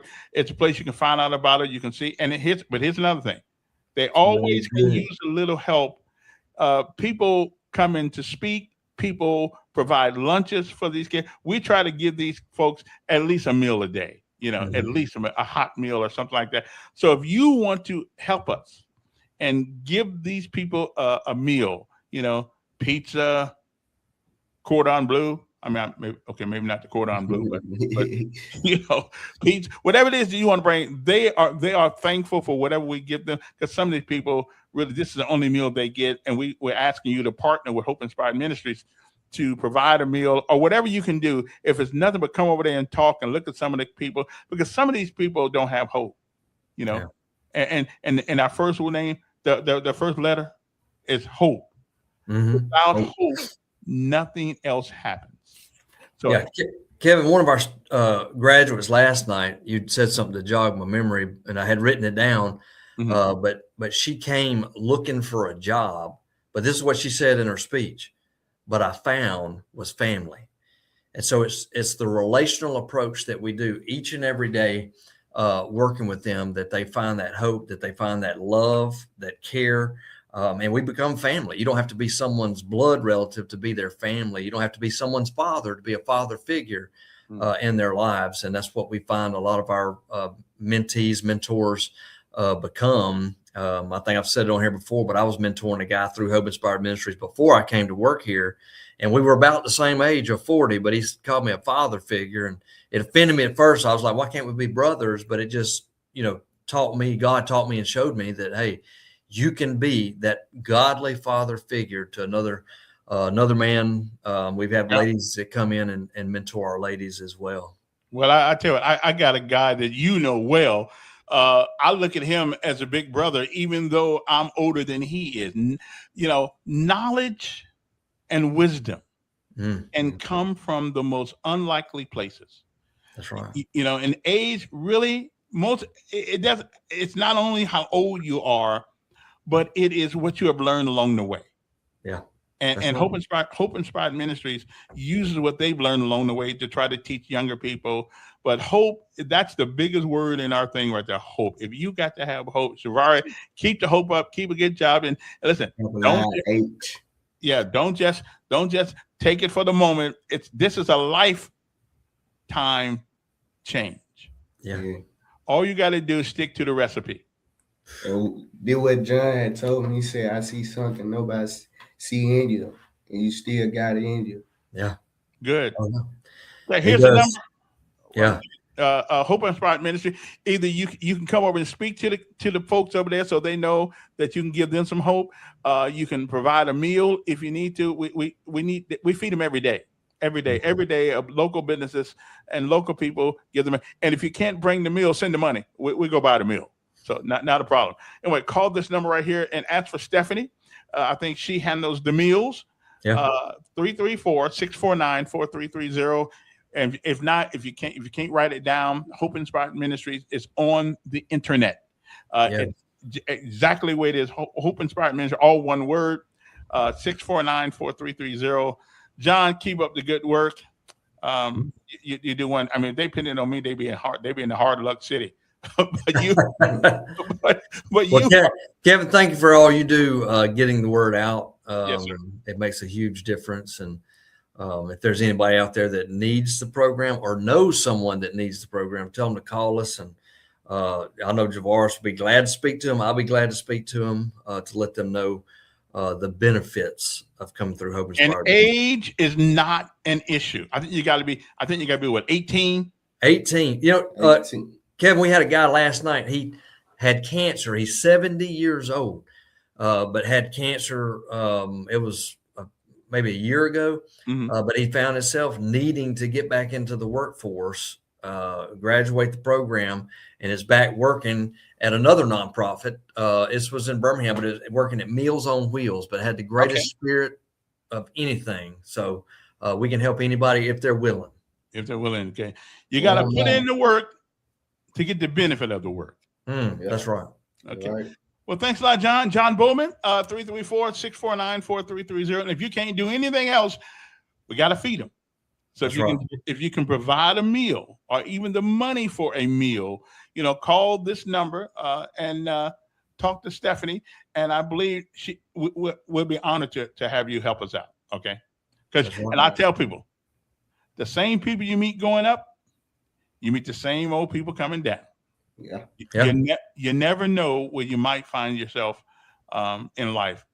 Hopefully, Hope Inspired Ministries will still be there to help you like they help many people. And they've actually helped me too. Because John and them taught me sometimes the help you give helps you more than it helps them. Right. So anyway, John, thank you, sir. Thank you, Kevin. Tell your listeners to call us today. I will. I got the number right there on the screen still. Not a problem. They can call you right. So provide a meal for Hope Inspired Ministry. They do great work, ladies and gentlemen. They're great. For what's that word they use? For clarity, I'm actually on the board of Hope Inspired Ministry. I just take notes and stuff like that. But I'm like the secretary or something. But I'm on the board. I get that. See, I'm John's boss. Okay, not really, but he says that. Anyway, keep up the good job, my friend, and that's what we do at Hope Inspired Ministries. You can sign up for the new class coming soon. We feed you at least once a day, and that's because of people out here help us do it all the time.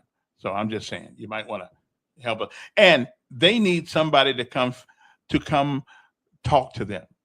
You know, when you get down to a certain place in life, you think you're the only person ever been there. We all have our trials. We all have our mountains. But I tell people, don't use the mountain as an impediment. Use the mountains of our life as exercise. Okay. So you can climb it. Okay. So don't get down, get up. And every once in a while, it doesn't hurt to ask for help. And that's what these Hope Inspired Ministry does. They're the ones we want you to call and ask for help. Okay. Hope Inspired Ministry. Okay. And I guarantee we'll do something for you. We're going to do something for you. Don't know exactly what, but we're going to do something for you. I promise you. Anyway, the numbers here are, what we got the numbers here? Now, back on to other things. Oh, we were talking about the budget, $375 million bond that the city wants. I think we got to get a mayor no-go on that one.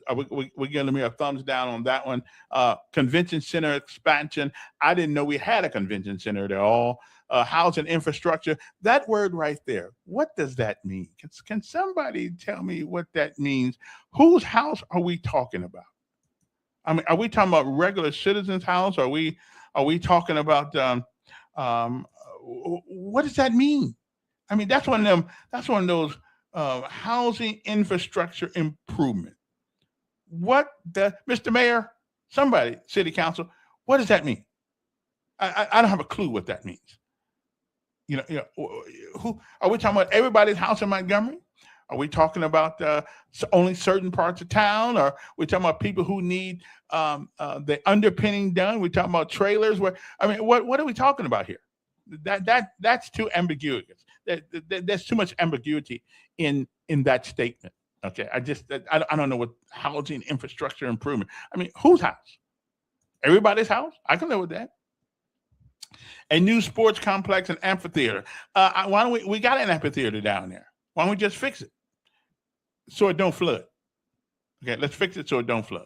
Okay, city facility and service enhancements. I can kind of get with that. We don't need $375 million to do that. But I love the mayor. I like the mayor.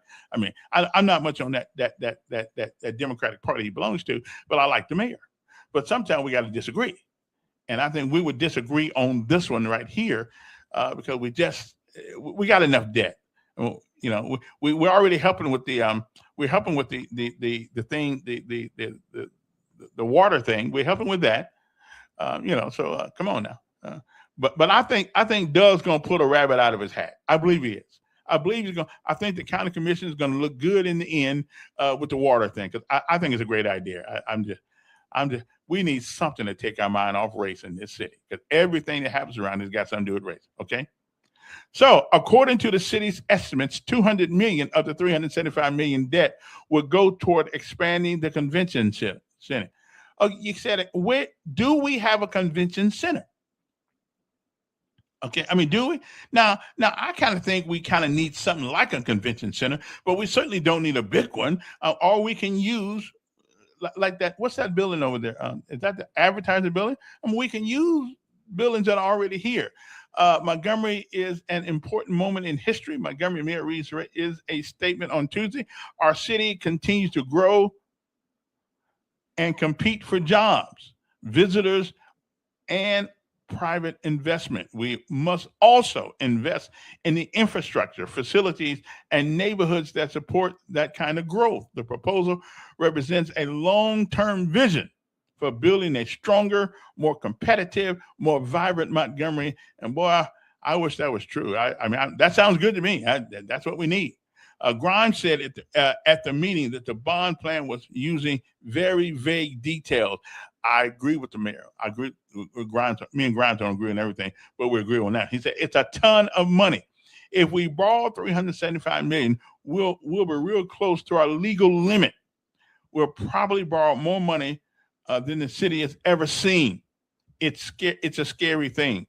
They're very vague details. And I think Calhoun said the proposal would help attract concerts. Or really? Do we need some more? We got enough problem now. Do we really need to put concerts? Birmingham ain't that far away. Okay, Birmingham's not that far away. I don't know. And what kind of concert? You gonna bring Luther Vandross in here or something like that?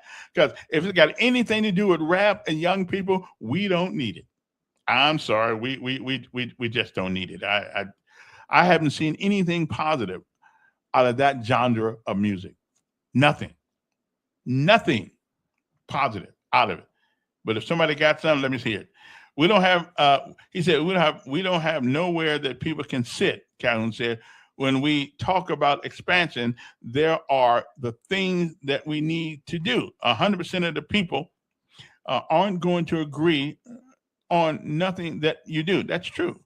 I've heard everybody. I've heard statements. We're going to call for the vote. Vote your conscience. Get your projects or don't. Pruitt said he wants more time to discuss the proposal. I think that is a wise thing. I'm trying to figure out that housing thing though. I'm trying to figure out, are we going to start buying people houses now? I just want to know what that housing thing is all about, because I don't know. Yeah, I don't know what that means. No, we don't need them. We don't need no rap concert in Montgomery, Alabama. We got enough problem right now with the young folks we got. Housing, but the housing infrastructure improvement. Now that maybe the mayor can tell me. Should I call the mayor right now? Should I call him? Let's see if I can get him on the phone. Cause I'll just ask him. What is that? Let me see here, Mr. Mayor. I'll call the mayor right now just to find out. Well, yeah. Me and the mayor. Yeah, I got it. Yeah, I got his number. Yeah, we talk often. Let me see now. Where's the mayor's number at? See, I got his number. See, I got it. Okay. Let me see. Okay, Duke. What's up? Did I get you to talk last? Wait a minute, you did talk last time. I talked earlier this morning. Earlier. Oh, okay. I got something that just crossed my mind. I heard Orlando Mitchell said the reason he ran for office is because he got tired of running over potholes and all that. You remember that conversation? No, I don't remember that, but okay. I think he talked to you about it on the show. Okay, he may have. I don't know. Mm-hmm. And and that's the reason I was asking you yesterday. What motivates you to want to fix this area? What you think you need to fix? Give me something.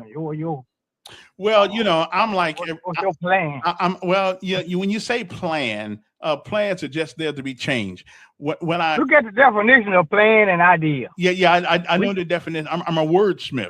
I'm gonna use an example. Tuberville always say he's gonna clean up Montgomery. That's an idea. Mm-hmm. So what's the plan on doing it? Again, you're gonna get the hell out of everybody, make everybody stay at home. What's the plan? Again, before you make a plan. Now before you gotta keep in mind, Kevin. Let me stop you for a second. I know I interrupt you a lot. Let me stop you for a minute.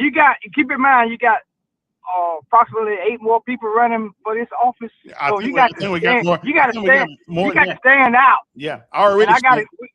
We got to toughen you up a little bit and get you ready. I already stand out. But you can't pass a simple test. I'm asking you what motivates you to want to clean up your neighborhood. What simple test can I not pass? I wanted you to say something about a pothole, like my man said, pothole motivated him. And that's what motivated him. Okay. What motivated you? What you want to fix? But well, I didn't say I wanted to fix anything. Because somebody else come in there, and some of the other candidates are going to tell what they see lacking of. And they're going to say, I'm going to strive to fix that problem for that area. But you come around and talking about culture. It's all about culture. See, it's more than damn culture. Can I speak now? Go ahead now. Okay. Everybody has their reason for running. I don't have a problem with anybody. I know, but people just go, hypothetically, if I was in your area right now, Kevin, I ask you what you going to do for us, Kevin. You got to tell me something, baby boy. No, the first thing goddamn culture. Talking about culture. The culture is a big deal. I know that. I think you started talking about Toberville now. Talking about that. That's an idea. The first thing we need, since I don't live in District 3 by myself, I need to get out there and find what do the people think are wrong. Because Well, with that said, though, Gary, you still gotta have a half of a reason why the hell you want to help these people over there. They might be doing good.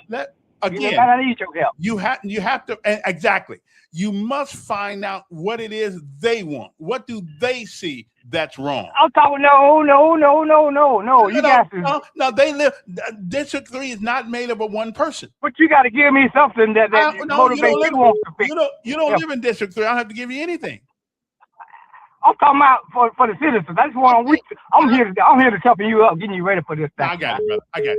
That's my job. That's our job. I'm a United States Army. But you failing already here because you complaining about me asking you these damn questions. I'm failing you because I don't want to answer. No. You said I heard you earlier. Somebody said yesterday that I need a plan. Yeah, you need a plan. You want me to answer questions the way you want. I want you to have a plan. Tell me what you're gonna do for the folks. If it's just a lie, like talking up there and saying lies over and over and over, tell you one or two over and over. Maybe find somebody to believe one or two of them lies you're telling me.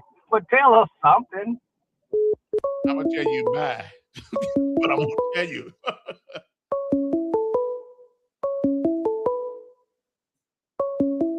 Don, I just got done talking to you. Okay, good. Go. Just got done talking to you. I don't answer questions because you want me to answer it. I answer when I get ready to answer. Don, we just got done talking. Hey, let me ask you a question. Did they break down the $375 million? Well, they gave us a. Did they break it down to what's going in with it? Well, they broke it down to categories.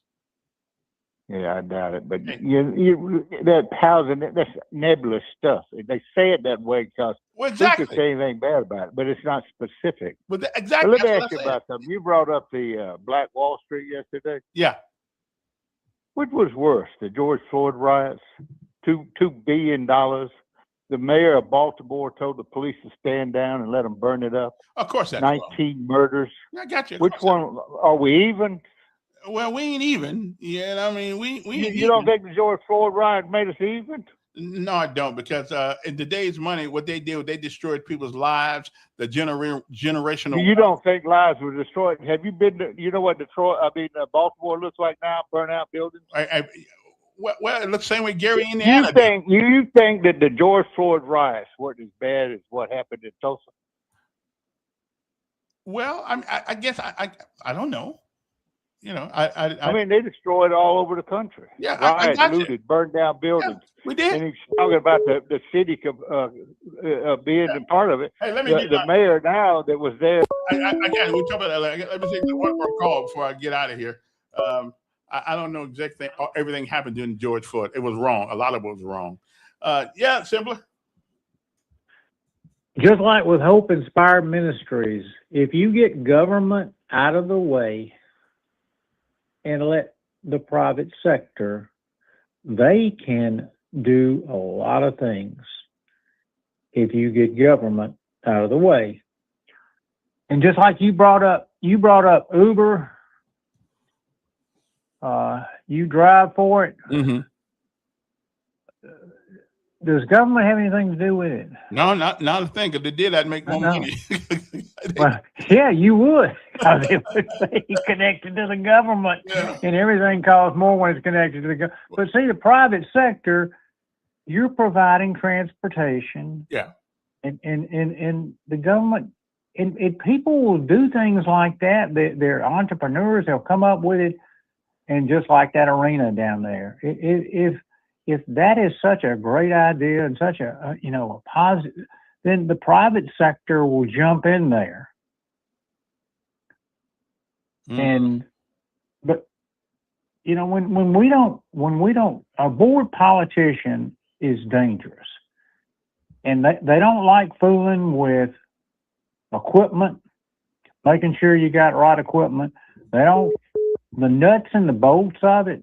That doesn't appeal to them. They like wheeling and dealing and making deals and rubbing elbows with other wheelers and dealers.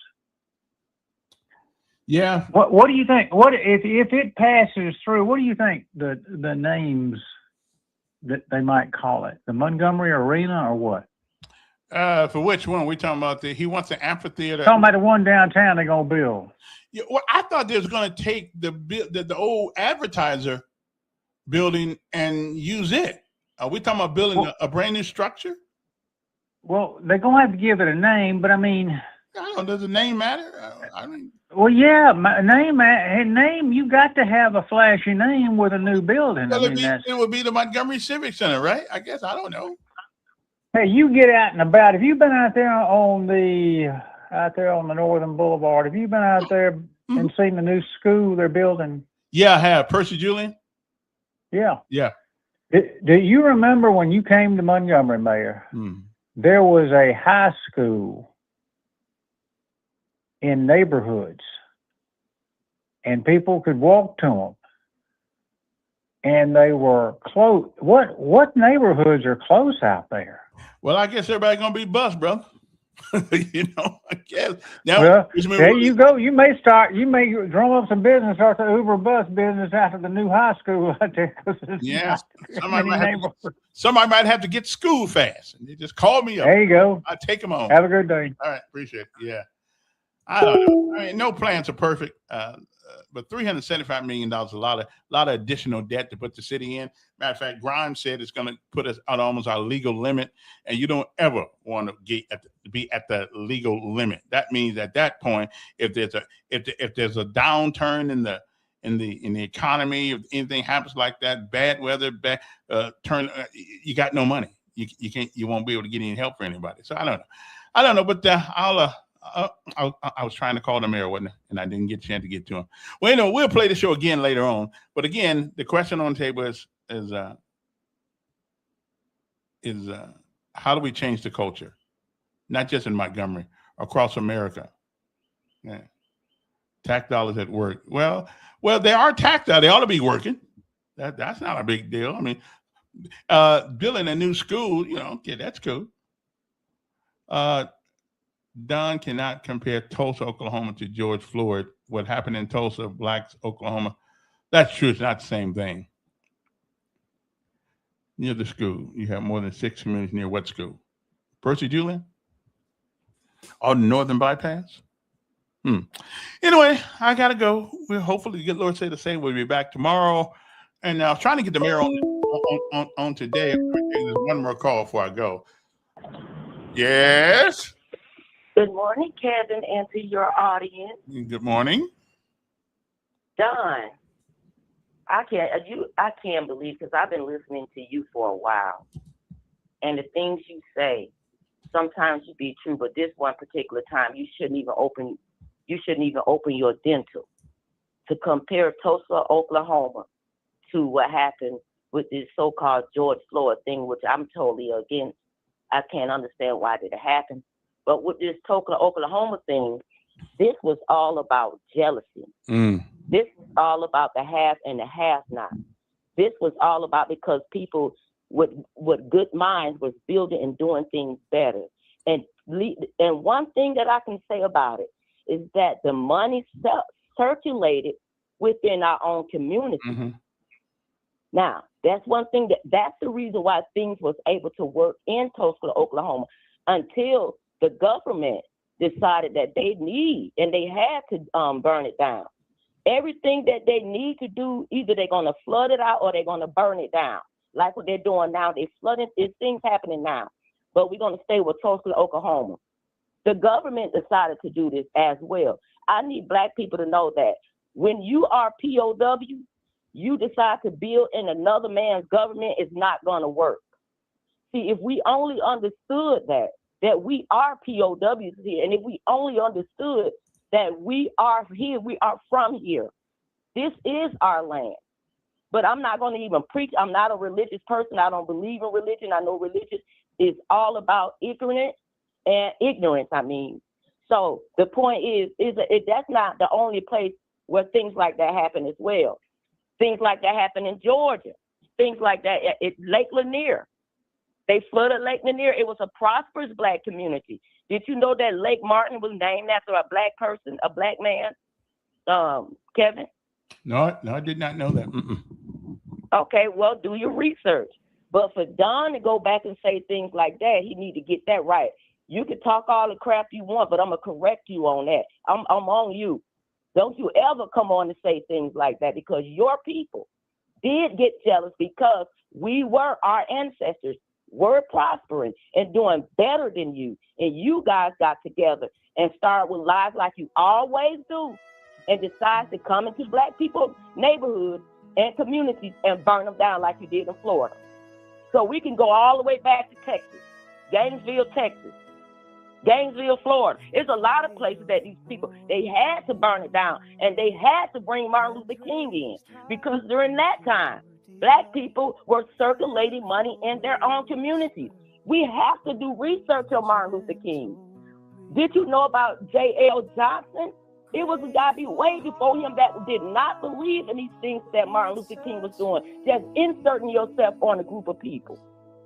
It doesn't work that way. Martin Luther King was an evil man, and people need to understand that. If they only go back, and since y'all know everything, go look that up. Since y'all they want to give him up, go look at the things that he did and how they wanted to cover him up. His wife covered it up. If y'all say Nixon did not like him, Nixon did not release those files on Martin, though. Michael. Yeah. Whatever his name. He didn't release those files. If he disliked them, he could have released everything. But a lot of these things are redacted. But I'm just saying, Tulsa, Oklahoma was all about hatred, and that when you are a POW, you cannot build in another man's government. Look at us now. They had to give us Martin Luther King. They had to give us the civil rights movement. If they didn't, our money would have stayed exactly where it was. We did not need transportation and bus rides. It was Black people owned buses. Okay, and with that, I gotta go. My time's up. I know, and also that doggone Rosa Parks, she was well off. Her husband had money. They had cars. This was a well-planned, orchestrated thing to bring down the Blacks. And look at us now, but Don, I'm coming for you. Okay, hey, appreciate it. Gotta go. Lesson of life today is this: no matter how high you rise, coming down is inevitable. Take notice of how you rise, because the trip down is a lot faster than on the way up. Word of the day: adversary. What does that mean? It means an enemy or an opponent. You never know who your adversary really is. Have a great day. And hopefully we'll see you tomorrow. The good Lord says the same. Bye now.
quiet of the morning.